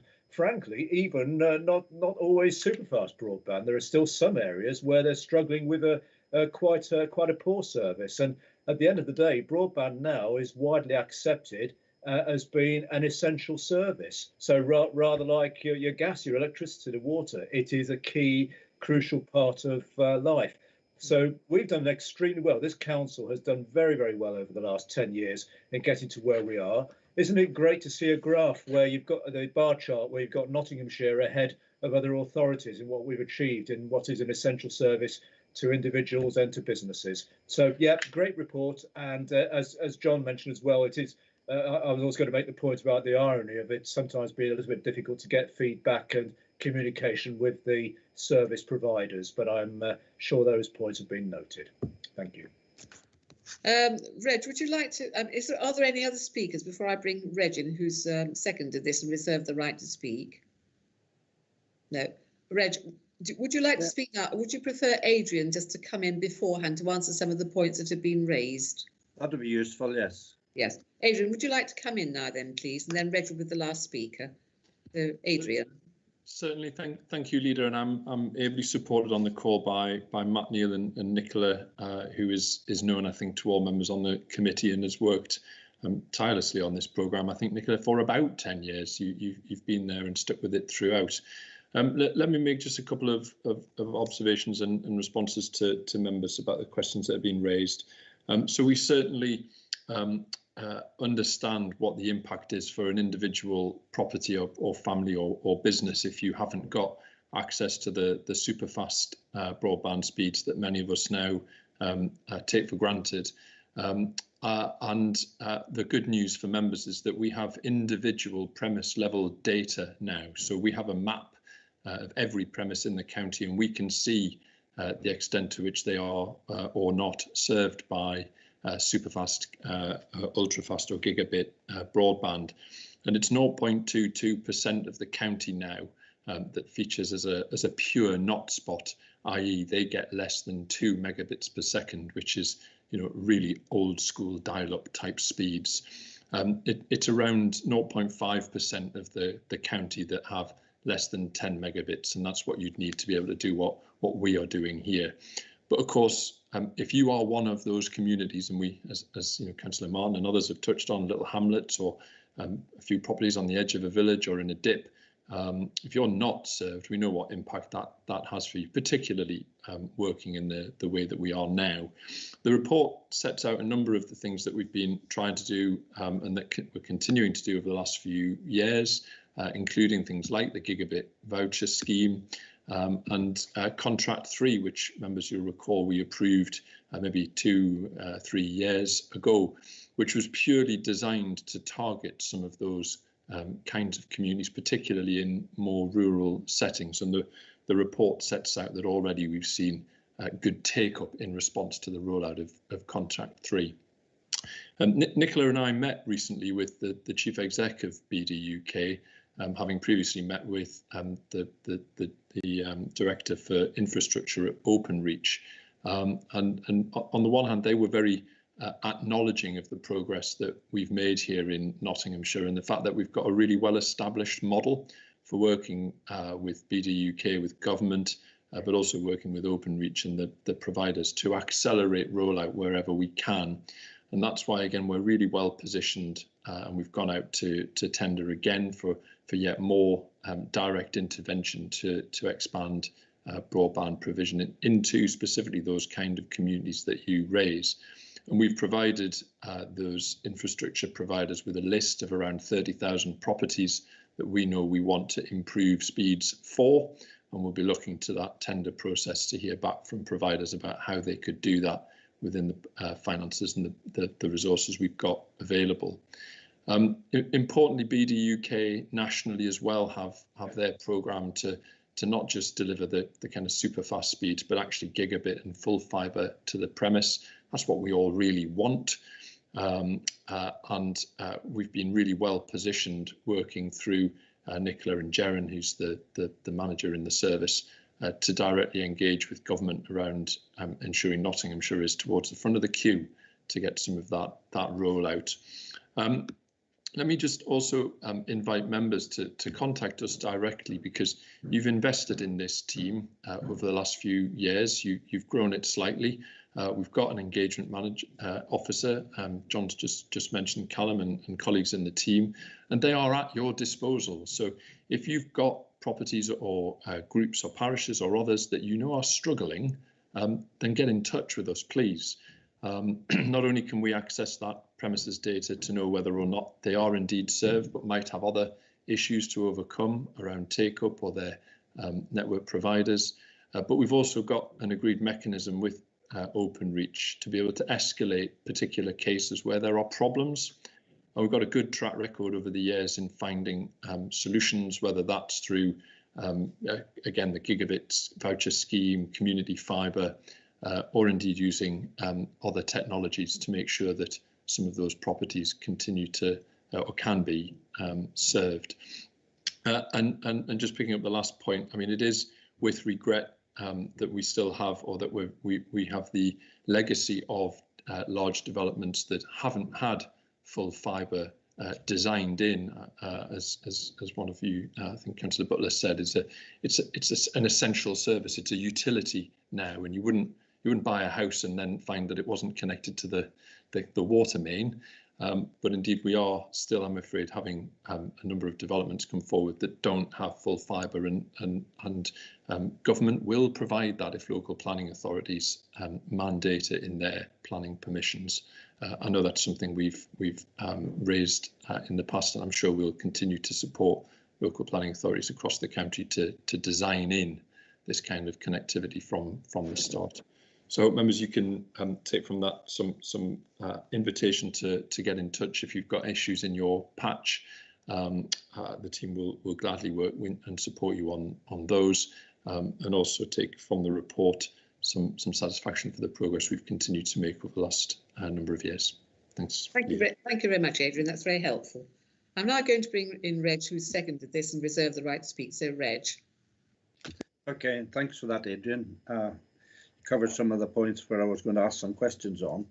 I think we're probably at that stage with broadband, Wi-Fi, internet, all those things bringing all together, and the usage as such.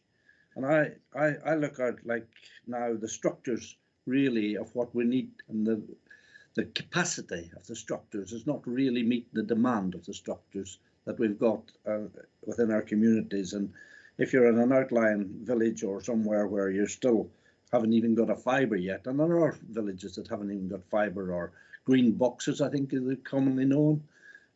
So these are the issues now that really with Openreach we've got to be focusing on as a council for our communities to get them into place. And I mean, I know they've got a lot of, they'll have a lot of pressure on them up and down the country because of COVID has brought that pressure to bear more than ever before, because you don't go to a football match anymore, you watch it on Wi-Fi, you know, you watch it on broadband. So these are all pressures on the structure and all pressures on what the usage of the structure, and it does need a lot of focus to develop those structures. As I was just thinking this morning, you know, we used to have A60 roads, now we have motorways. Broadband and Wi-Fi and internet isn't any different to that because of the usage and the needs of what the community wants. And I think we've got to have a real rethink and redraft with BD UK Openreach about where they're going to take us over the next 2 or 3 years to satisfy our communities at all, because it's not right. And today's environment, because of homeschooling, you know, there's so many issues that wasn't there a year ago that's putting pressure on the system, putting pressure on the structure, and we've got to have a plan and an action plan to get ourselves to the forefront of it. And we as a council want to be at the front end of that investment and structure to you know, supply the needs of our community. And I think that's got to be where, if Nicola and Callum's at the background there, where every time they see an Openreach man or a government or whoever to get the investment right to come in to satisfy that need. And basically it's drive forward from here. It's not going to go away. We need to get to the forefront of it and be at the forefront of it. Thank you. Thank you, Reg. Right, well, the recommendations we're going to be voting on now are delegates authority to the corporate director of place, subject to consultation with the chair or vice chair and the group manager, legal and democratic services, and the section 151 officer, to agree the terms of the lease to be entered into with Newark and Sherwood District Council for the Gateway Lodge to be used as a location dedicated to offer a year-round immersive attraction at Sherwood Forest. Agrees to receive a report to formalise the council's participation in the World Wildfire Workforce Project in the event of the University of Leicester's application being successful. Asks the corporate director for place to continue efforts to support the take-up of superfast packages on those premises which are not yet served by superfast broadband, and considers whether there are any further actions required, and agrees to receive further reports to future meetings such any future project opportunities aligned to the County Council's digital priorities emerge. And that's what we're voting on. So I'm now going to hand over to the Chief Executive. So, Chief Executive. Thank you, Councillor Cutts. Before I call the roll, could I just thank Councillor Peck for that timely reminder that officers should engage members in their divisions about anything which is significant. I apologise for that, John, and we'll make sure that we do better in future. Can I then start with Councillor Adair? 4. Councillor Barnfather? 4. Councillor Butler? 4. Councillor Cotty? 4. Councillor Cutts? 4. Councillor Fole? 4. Councillor Garner? 4. Councillor Guilfoyle? 4. Councillor Harper? 4. Councillor Jackson? 4. Councillor Knight? 4. Councillor Lawton? 4. Councillor Madden? 4. Councillor Martin? 4. Councillor Owen? 4. Councillor Peck? 4. Councillor Pringle? 4. Councillor Rhodes? 4. Councillor Vice? 4. That's unanimous. Thank you very much, Chief Executive. Let's now move on then to agenda item 7. It's grant funding opportunity to strengthen relations between economic development and health. And this report briefly presents a fully funded grant opportunity for the Council to lead a partnership bid aimed at strengthening relations between economic development and health. It's aligned to the Employment and Health Strategy this committee approved in March 2020 and is yet another benefit of our collaboration with Nottingham Trent University, who will be leading the academic partner in this project. Fundamentally, it is a 3-year project within the pilot area of Ashfield and Mansfield. The project will take a flexible approach to determine which areas require the greatest support and to target those areas in a tailored way that meets the needs of local residents. We fully understand all of our communities within Nottinghamshire, so we can create the right conditions for sustainable dynamic growth. By doing so, our local economy not only recovers from the coronavirus pandemic, but recovers stronger than ever. And as the County Council, will work together with partners across Nottinghamshire and the wider region to ensure that we put our residents first and always. So I recommend I propose this to you, and do I have a seconder, please? Second that and reserve the right. Thank you very much, Reg. I've got the first hand up is David Martin. It's now open for debate. David. Yes, thank you, Chair. Yes, it's an interesting paper, and of course we welcome this report. The paragraph 14 at the top of page 3 states that the East Midlands was the worst performing area in terms of social mobility in the country. Ashfield, Newark and Sherwood and Mansfield were ranked in the lowest 10 out of 324 local authority areas assessed, and this report was done in 2017. So could officers tell me what progress has been made to address this and what were the outcomes since then?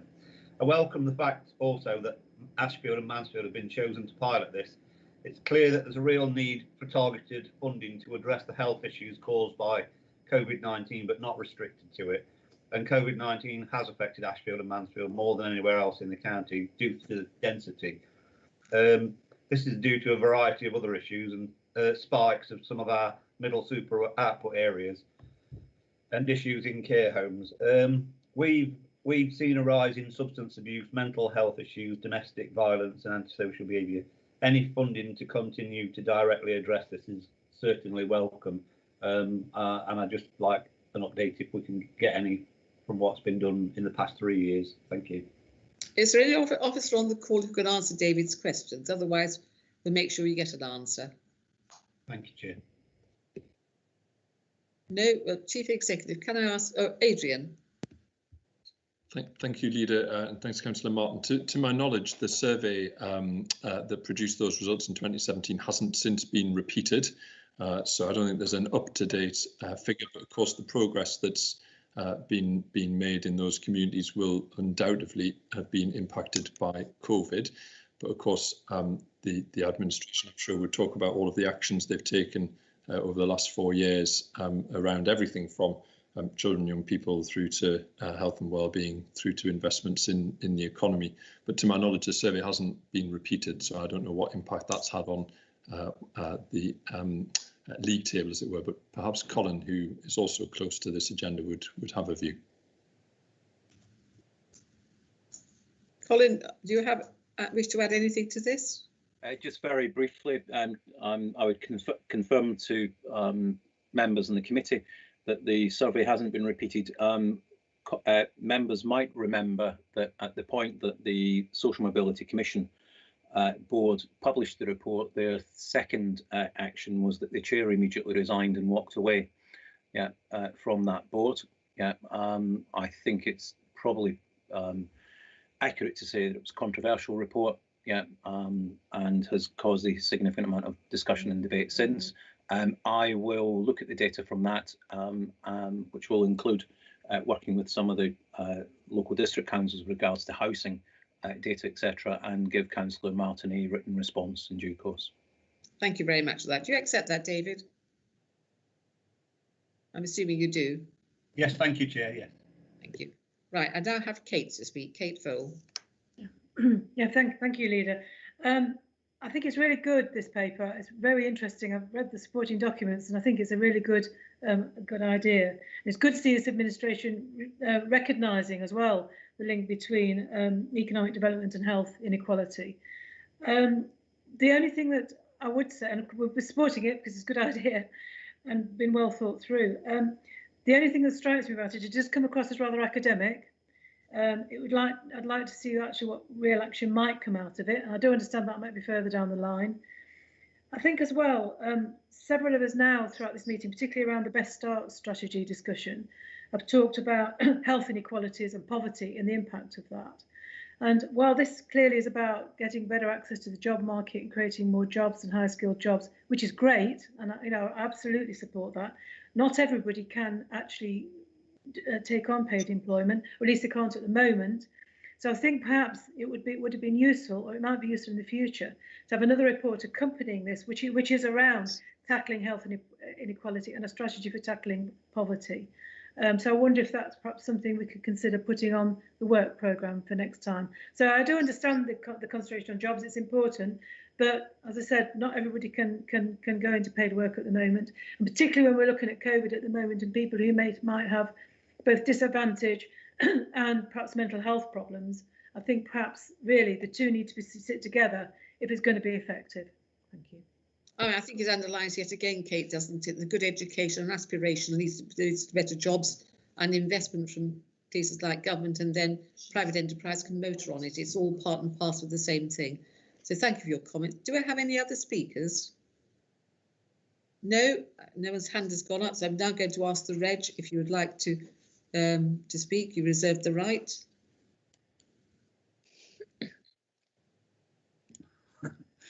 No, I've got no further comments. I think what we've got to do is, as we say, the financial implications is we can get the opportunity up to £500,000 to investigate this, and we should take advantage of it and see what comes out on the other side.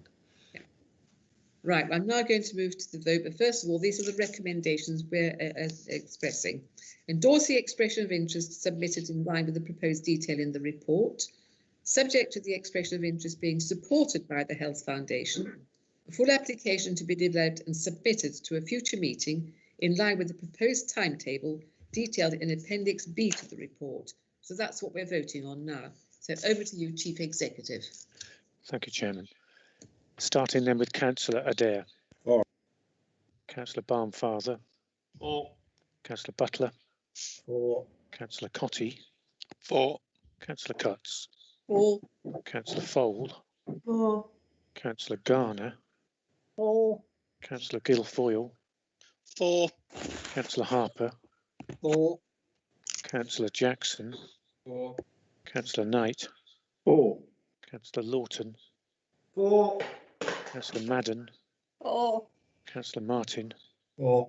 Councillor Owen. For. Councillor Peck. For. Councillor Pringle. For. Councillor Rhodes. For. And Councillor Vice. For. That's unanimous, Councillor Cutts. Thank you very much for that. We'll now move on then to agenda item 8, which is the HS2 high-speed rail annual update. And this has had a fair amount of hearing in various places recently. This report provides an update on the delivery progress of the HS2 growth proposals at Towton and Chetwynd Barracks. This report seeks the approval for a single reporting process in relation to the update to HS2 growth delivery and East Midlands Development Corporation programme. Nottinghamshire County Council, alongside our partners, continue to provide clear leadership in delivering an ambitious vision for the proposed HS2 hub station at Towton. Local leaders maintain a vital role in making the case for the full delivery of the eastern leg of HS2 in order to unlock transformational economic growth in the East Midlands. Following the significant progress of the EMDC programme, that's East Midlands Council's programme, the body will help drive forward delivery of HS2 growth strategy ambitions and take them even further. And if approved, a single reporting mechanism will ensure that the work to deliver HS2 growth programme is fully integrated with that of the East Midlands Council's programme. I'm sure members recognise the importance of fully consolidating the two programmes and achieving a more efficient and coordinated delivery of shared goals. On a personal matter, I have actually led this programme across the council, had tremendous support all the way down the line from all parties and members of Parliament. And I can honestly say that I have never known anything where people have been so united and wanted to get development into the East Midlands and the eastern side of the country. We all feel we're being badly neglected, and that's right from Leeds with Judith Blake. It's through Sheffield from Dan Jarvis there. It's in Chesterfield with the leader of Chesterfield Borough Council, Trish Gilby. It's the leader of Derbyshire County Council, Barry Lewis. It's the mitigation spokesman, Simon Spencer for Derbyshire County Council. It's ourselves in Nottinghamshire and Milan Radulovic, following on from Richard Jackson in Towton and in Broxtowe. So we've had this complete support. Members of Parliament have asked questions in Parliament, and a debate was run by Darren Henry in the Westminster Hall earlier in the year. So perhaps it was late last year, I don't know now. But there has been a huge amount of interest in this and a huge amount of support. And with that, I'm going to now ask, do I have a seconder, please? Second the report and reserve my right. Thank you very much. It's now open for debate. Who'd like to speak, please?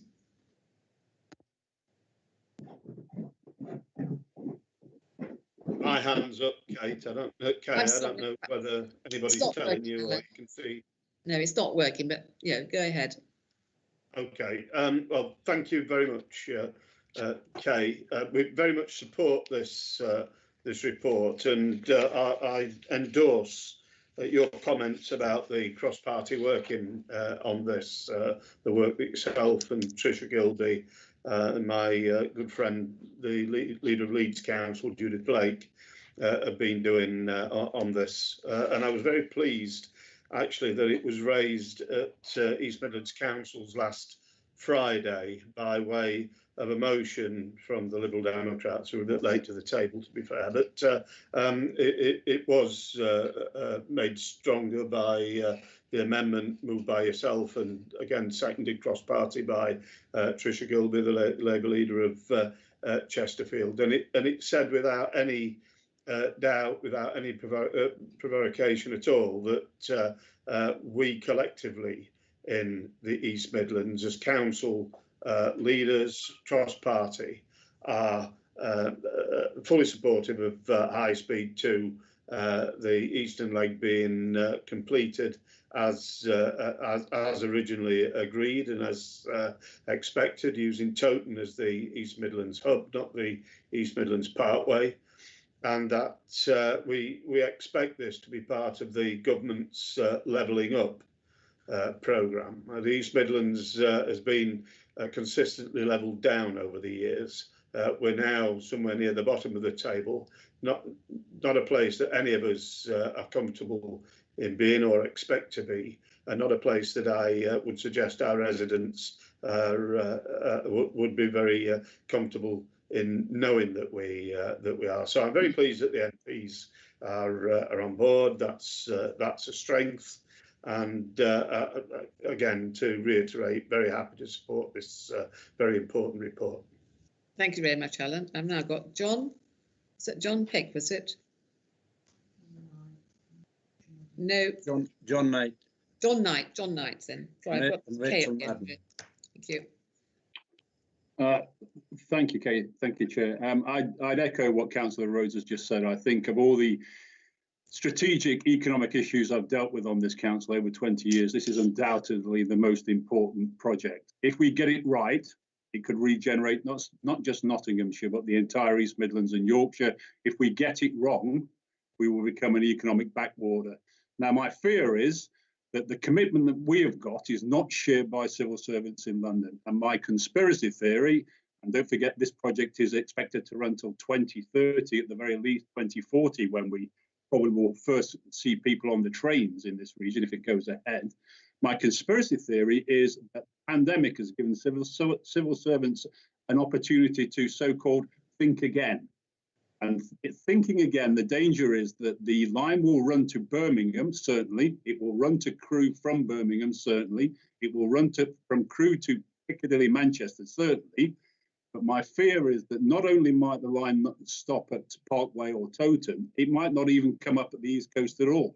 We need to have unanimity of purpose, and we need to keep pushing government, because there are the HS2 line is not fixed. There are actually, in the southwest and the west, they're putting forward a counter proposal, the so-called X frame proposal, that the The line will go to Birmingham and then move on down to Bristol and into the west. And they're all speaking with one voice there. It's a very potent argument, and it's suddenly found traction. Now that didn't exist 3 or 4 years ago.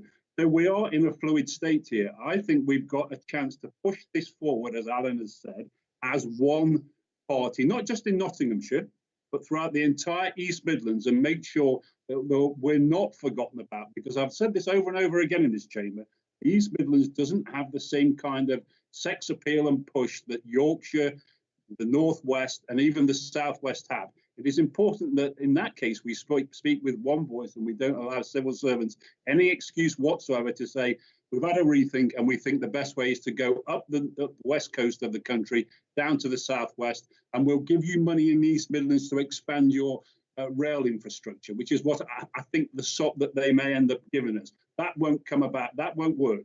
We need HS2 to go through to Towton, and we need it actually to go on forward to our colleagues in Leeds, who I know are disgusted at the thought that they will actually end at Towton. So with that, Chairman, I'd like to pass on to others. Thank you very much. Yes, you've said some of the things I should have said about the Development Corporation as well. And I have Rachel and then David Martin. So Rachel. Thank you, Chair. Yeah, it's me again, same old, but I'm not going to repeat any of the arguments. A couple of councillors have flagged up important points already. This is going to make a massive impact in the area, from whether it's at Ashfield District Council and our proposal to improve the Maid Marian line, to the region backing the Freeport, etc. It is important. This report, as mentioned in paragraph 10, was a government commissioned report, which is a little concerning. But I'd like to flag up the latest thing that I saw about a week, 10 days ago, that the reconfiguration of the platforms at the terminus, they're going from 12 to 11, knocking off one platform. So concerns were raised within that article that it's going to lead to termination at East Midlands Parkways. We must keep up the pressure, whether it's at little district councils or regional MPs all getting together. As you say, very important. Cross-party support, cross-party need for all of this. Thank you. Thank you, Rachel. All right, David. Yes, thank you, Chair. As Rachel's alluded to, it's a government report, and that's what shocks me more than anything, when I can't think of anything else that's congealed cross-party support across the whole region, really. And it's vastly important for the regeneration of Towton and Nottingham and beyond, up into Leeds and Chesterfield. It make the connectivity, like the last item we were just talking about social mobility, it ticks on that, you know, and I'm really, really shocked that ministers can treat it with such dalliance and frivolity in the way that they do when it has such support from cross-party.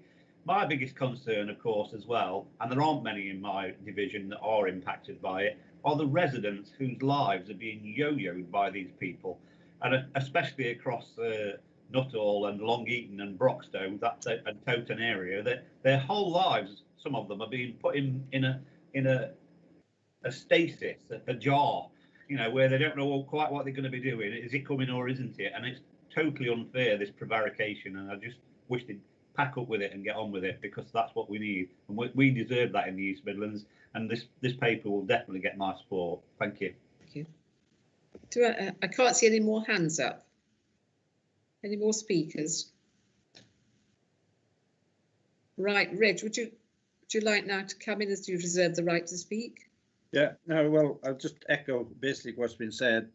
It's a must for the East Midlands and this area, for not just for us, but for the generations to come. I always think back that in Victoria times, they built the railroads that we've enjoyed. We should build the railroads now that our future generations can enjoy and get the economic growth and development that can come with it. And, you know, why is Birmingham an hour and a half away? Why is Leeds an hour and a half away? It shouldn't be. It should be much, much closer to each of us, and therefore we can only keep the pressure on. And I don't think the minister responsible for HS2 is against it. I think he's very much forward, because I heard him in the Commons talking about it. So, but there are other bodies out there who perhaps would like the money spent elsewhere. So we just got to keep the pressure on and make it happen for the East Midlands and the north of England, north east as well. Yeah, thank you, Reg. Yes, Andrew Stevens has been the minister who's been responsible for seeing this through. He has had a surprising amount of support from the East Midlands, and he's taken that very much as part of his agenda. He's visited us on several occasions, had endless meetings with him, and I think he has been very, very helpful. I mean, the Development Corporation should cement this. I don't see how you can have a development corporation centred on Toton when you're going to stop the train short of that, because the Parkway station is just not a suitable location. It hasn't been a great success as a railway station, so why on earth should it be a success as a Parkway station for HS2? I can't see that it will be, because what's the point would be going there? And so I'm very disappointed that the Infrastructure Commissioner and Sir John Armitt came up with that recommendation. But I have to say, it was only a recommendation from the Infrastructure Commission. It was not a decision by government. And government have made it quite clear they will make the decision. And that's it's the Treasurer, Rishi Sunak, Chancellor, it's the Prime Minister, Boris Johnson, it's MHD-CLG, and it's along the line there, the amount of support we've had from our own MPs. And so it's really important we keep the pressure up at this stage. And I can't emphasise how much this is going to contribute towards the whole of the East Midlands, to the levelling up agenda. It's jobs right along the line there. The infrastructure will bring jobs with it, not just the building of the railway line. It's the university's plans there. It's the new village we have there. It's the innovation we'll get along the line. You need to remember we are out of the European Union now, and Brexit has given us new opportunities to develop all sorts of things like battery-driven cars, vehicles. It's also hydrogen. It's given Rolls-Royce a future to look forward to, as they're currently having an extremely hard time. And this is all important to us. Without this investment, we will have nothing. As Reg has already pointed out, the Victorians invested. It's now time for us to invest in something which is a 100 years project. So to suggest you have to pay this off in the short term is actually very short-sighted. And I can only say I can thank you all for the support today. I'm now going to hand over to the Chief Executive, please, who will take the vote. So, Chief Executive. Thank you, Councillor Cutts. Starting with Councillor Adair, please. For. Councillor Barnfather. For. Councillor Butler. For. Councillor Cotty. For. Councillor Cutts. And for, and Chairman, Chief Executive, I did not read out what we're voting on. It's written down in the paper, but we need to refer to this, I think. So perhaps you could read it out now, could you? Indeed, I can. Thank you, Councillor Cutts. So the recommendations included on page 75 of the agenda pack request that Policy Committee agrees to a single reporting process on the East Midlands Development Corporation Programme / East Midlands Development Corporation Limited and HS2 Growth Delivery. Considers whether any actions are required in relation to the detail contained within the report, and thirdly, recognises the work of the Council in supporting and hosting the delivery of the East Midlands HS2 Growth Strategy ambitions alongside our partners. Thank you, Chief Executive. And returning to the list, Councillor Fole. For. Councillor Garner. For. Councillor Guilfoyle. For. Councillor Harper. For. Councillor Jackson. For. Councillor Knight. For. Councillor Lawton. For. Councillor Madden. For. Councillor Martin. For. Councillor Owen. For. Councillor Peck. For. Councillor Pringle. For. Councillor Rhodes. For. And Councillor Vice. For. That's unanimous, Chair. Thank you very much for that, Chief Executive. And thank you all for your support on this. Shall we now move on, please, then to agenda item 9, which is support for the Nottinghamshire business post-Brexit transition on trade and other issues. Developing a partnership in the East Midlands Chamber of Commerce, this report seeks approval to help Nottinghamshire businesses respond to the challenging market position in trading with Europe and access to the wider international trade opportunities. The development of the programme reflects the lessons learned from the Council and the Chamber's earlier collaboration and directly addresses the needs of our local businesses as set out in Appendix A. The programme comprises specialist workshops with access to import and export specialists, an international trade conference to expand Nottinghamshire businesses and horizons, and an international trade forum. Nottinghamshire is a home to innovative entrepreneurs and startups and is the ideal base for global enterprise.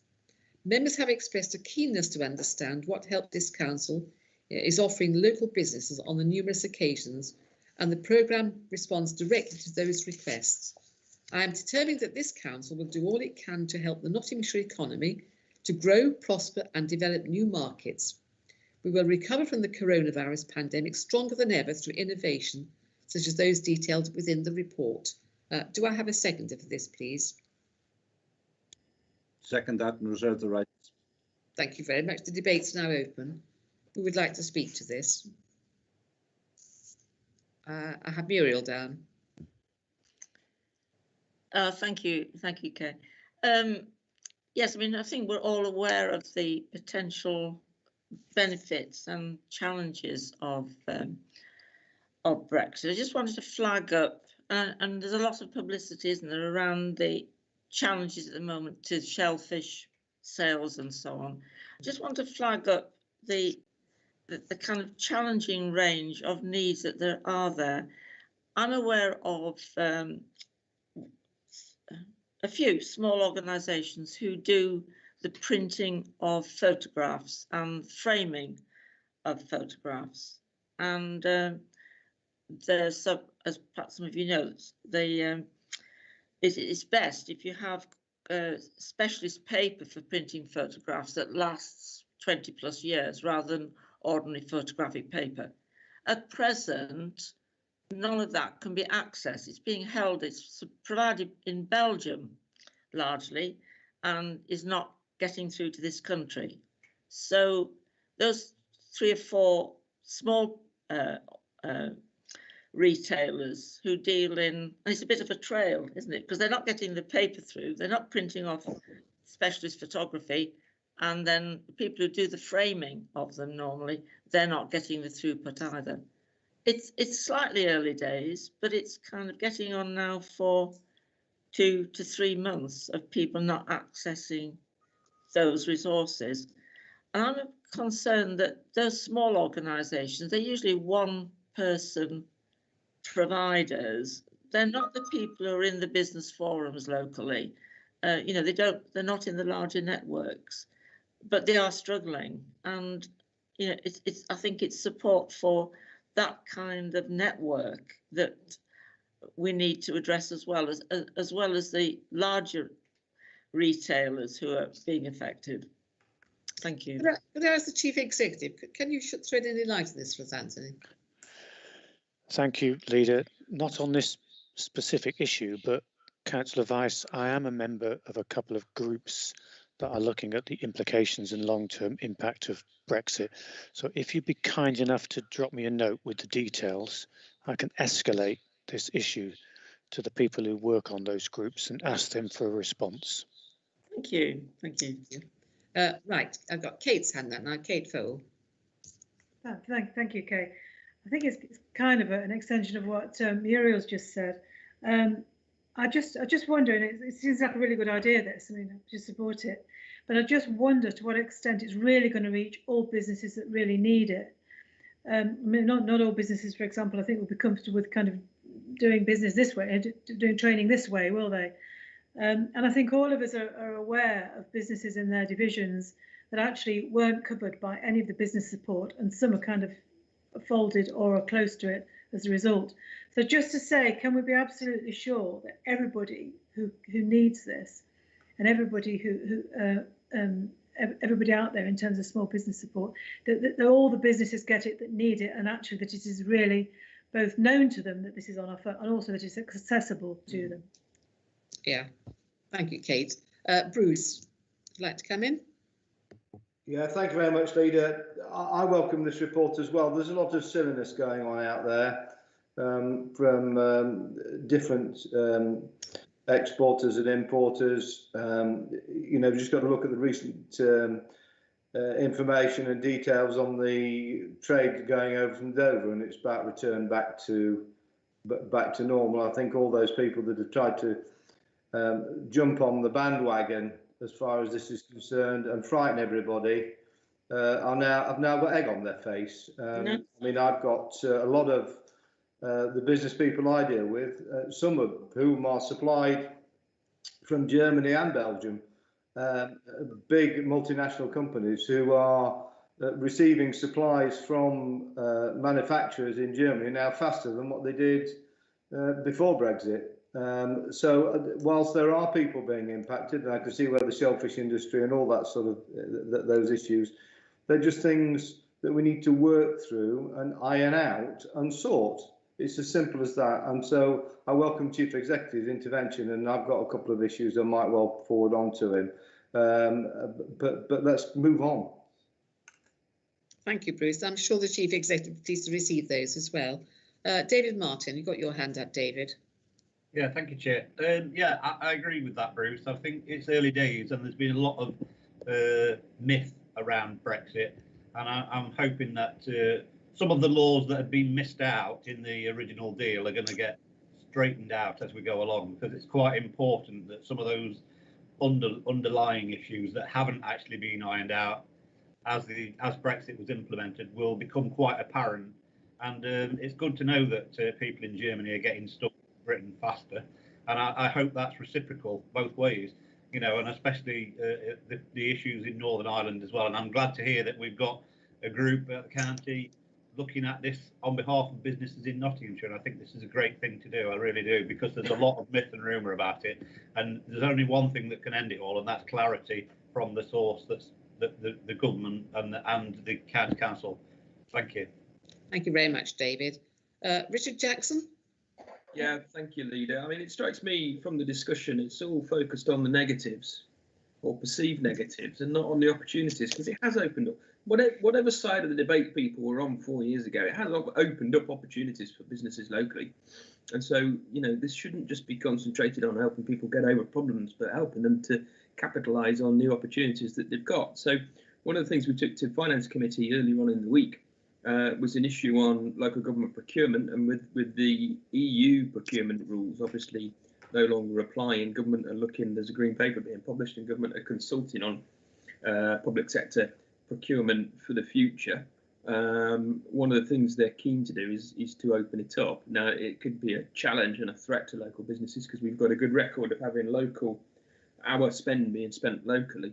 So we need to try and make sure that we can keep that, and that we can keep the opportunities to prioritise local spend. But at the same time, a lot of the businesses that are doing business with us will be well placed to do businesses with councils right across the country, and they won't be confined by some of the EU rules that were previously in place. So it is an opportunity for them, and I think through part of this we should be talking to our own supply chain to encourage them and help them, support them to get onto some of these new national, it'll be a kind of framework, these new national frameworks that will replace the current system. So let's make the most of the opportunities that this has brought us. I quite agree with you, Richard. Right, John Peck. Yes, I wasn't going to say anything on this at all, but I certainly have to respond to one or two of the comments, particularly Councillor Lawton. I have no intention of rehearsing the Brexit arguments of 4 years ago. We lost that one. Over a third of the electorate voted for us to leave the EU, and we have to abide by that decision. But it's a bit odd to hear Councillor Lawton and others talk about some of the myths that are being put around. I listened to a great number of myths perpetrated, not least by the Prime Minister himself in previous capacity. But leaving that aside, there's no doubt that many businesses, small, medium, large, to a varying degree, but in particular the small and medium businesses that rely on exports as either part or a principal part of their business, are finding it difficult. And no, they haven't been able to bin the paperwork, as the Prime Minister suggested a year ago to a businessman in Northern Ireland. Far from it. I think the paperwork from this deal, it would appear, to many businesses, has appeared to be excessive. And so this report is helpful insofar as a local authority can give whatever support is necessary to businesses. For some businesses, doubtless, as Councillor Jackson said, there may well be new opportunities. For other businesses, it's clear that they are reconsidering what their approach is to exports, those that are involved in exports. We hear, and this isn't a myth, unless the governments of those countries are making it up, the Netherlands in particular and Germany, because of their situation, appear to have been inundated from British businesses who are looking into relocating, or at least relocating their warehouses or offices or HQs or whatever it may be. And I hope that albeit at a trickle, it's only a few hundred companies at the moment apparently, I hope that trickle doesn't turn into a flood. I've no idea, perhaps there are others here who have a better idea than me. I've no idea how many Nottinghamshire industries, large, medium or small, spend part of their business either in a small way or in a large way, or perhaps almost in their entirety, relying on exports into the European Union, which is 42% of our export trade as a country. So I've no idea how many businesses in Nottinghamshire are involved in that. It may be a significant number, it may not be, I don't know. But to varying degrees, some or all of those businesses are engaged in struggles at the moment, which they haven't had a great deal of support for from what I can see. So anything we can offer is good. As for Councillor Lawton's saying that everything is okay and everything's returned to normal at the borders, well, that's if you count the lorries that are going back empty or coming here empty, going back empty. Well, yes, if you count those, I suppose the actual traffic is normal. But if you take those off, it's anything but normal. So I don't know where he's getting his information from, but if there's any myths going around, I'm afraid it's coming out of his mouth at the moment. So are there any other speakers then? I don't have any other hands up. No. I'm going to ask Reg then he's reserved the right to speak. Reg, would you like to come in? Yeah, I think we're in a position now. I mean, I worked when we weren't in the EU, and I used to import and export. I'm going back like 60s and early 70s, so I lived a life before European Union, and I think we're going to go back to that life. It worked then for us, and it'll work now. All we've got to do is get a positive approach to business, and all our young entrepreneurs and young people in businesses, small, medium, and large, will get there. They may need some educational help on how to fill in the forms, but they will get there, and they'll have a more prosperous business going forward. And with our help and their own entrepreneurial skills, I'm sure we'll have a very, very successful once we get through COVID, because COVID currently is having a big impact because the French don't want our stuff, not because they don't want the goods, they don't want the COVID. And, there's those sort of things interfering with life, commercial life at the moment. So we've got to get through that as well. So as we come out of COVID and Brexit takes its place, I'm sure all our business get moving again. We'll export to Europe and we'll export to the rest of the world. And we'll import from Europe and we'll import from the rest of the world, and trade will run freely, and that'll be a prosperity for all. And we'll get people vaccinated. Well, it would be mischievous on my part, wouldn't it, to talk about vaccinations in the UK and the European Union, so I won't mention that.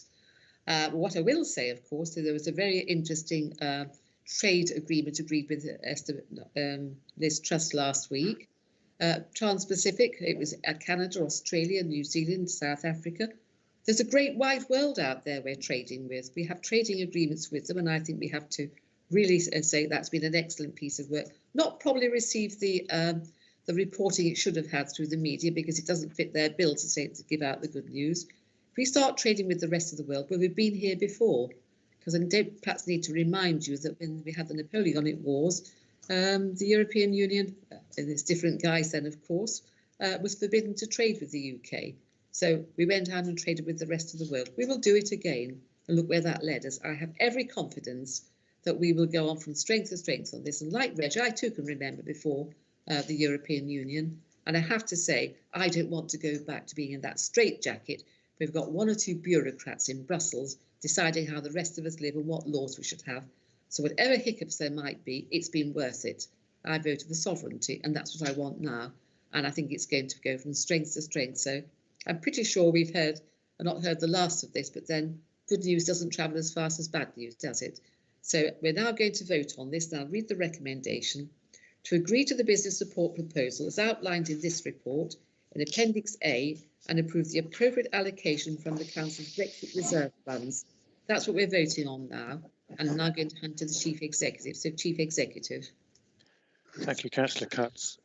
Starting with Councillor Adair, please. For. Councillor Barnfather. For.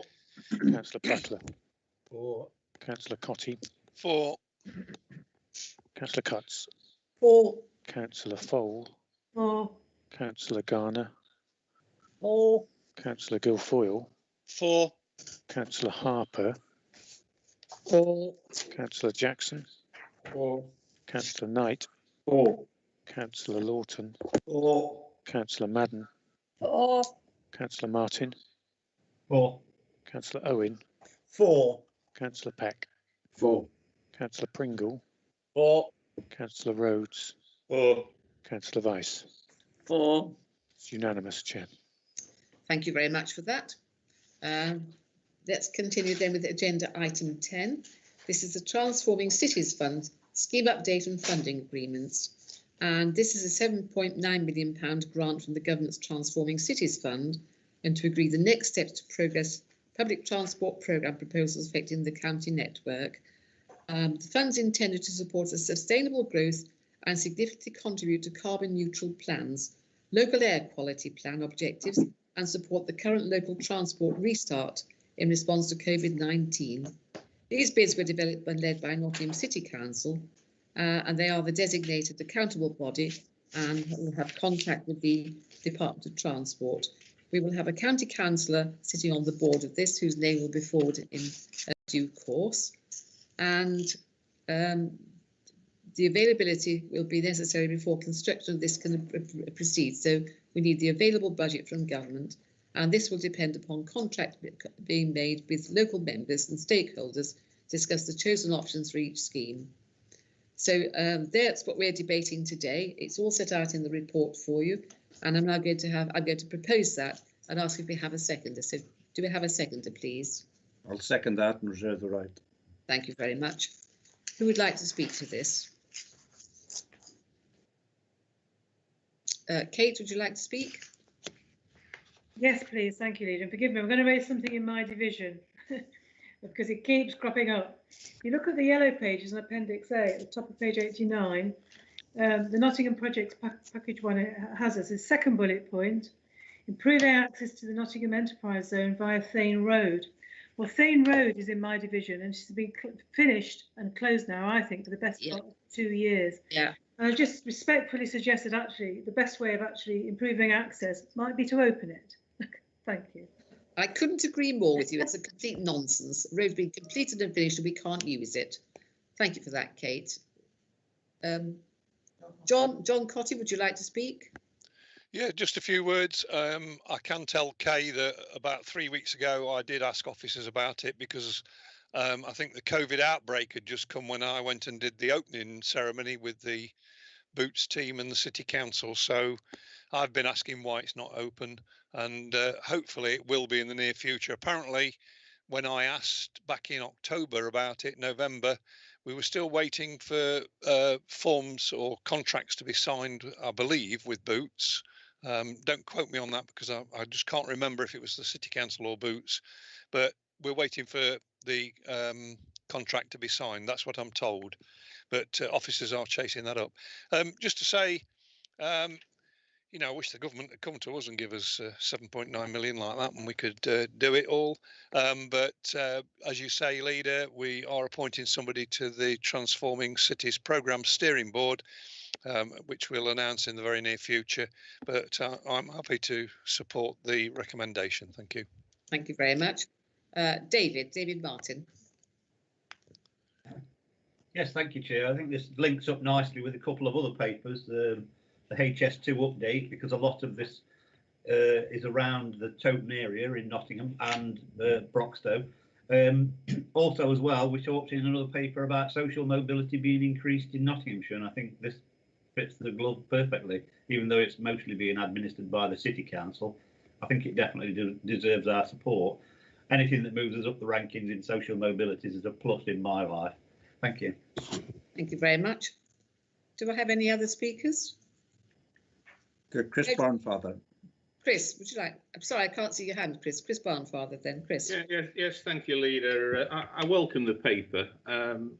It would have been helpful if we'd have perhaps been involved more at the outset on this. Obviously, this was a City Council bid primarily, but we shouldn't be unhappy to accept investment into Nottinghamshire, and ultimately, whoever leads on this bid, it's a significant potential investment from central government in Nottinghamshire, and as Councillor Martin has alluded to, it actually does fit very neatly with other papers that we've actually considered today, and any and all investment in Nottinghamshire has got to be welcomed as we move forward.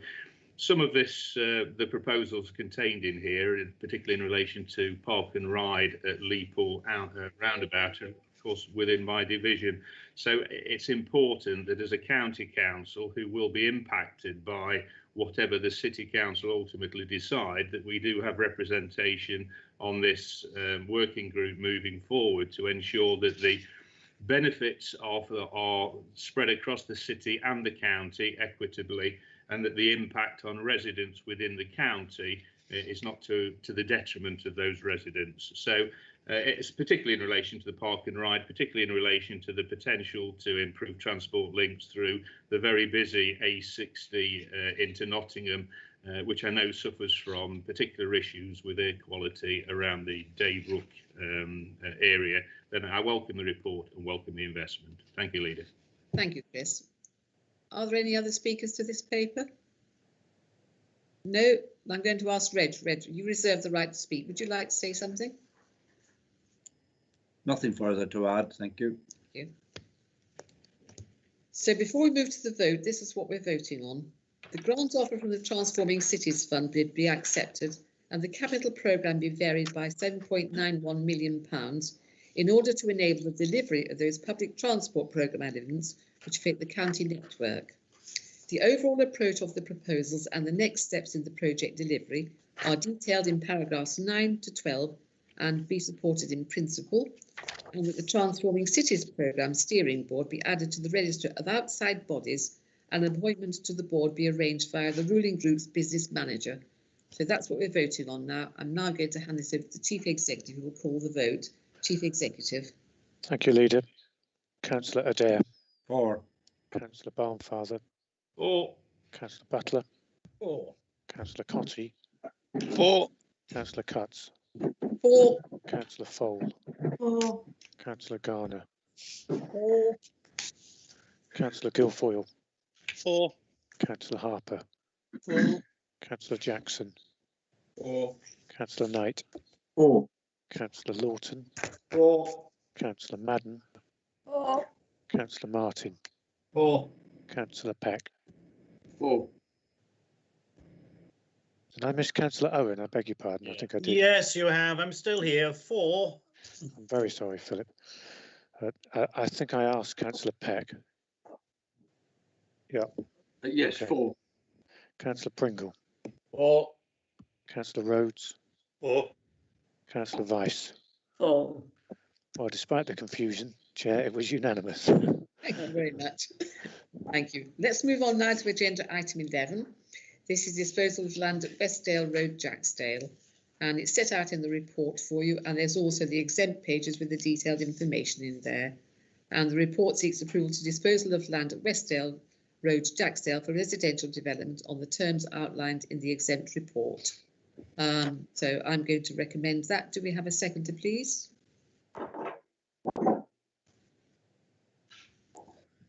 Second that and reserve the right. Thank you very much. Anyone like to speak to this item? David Martin, you've declared an interest in this, haven't you?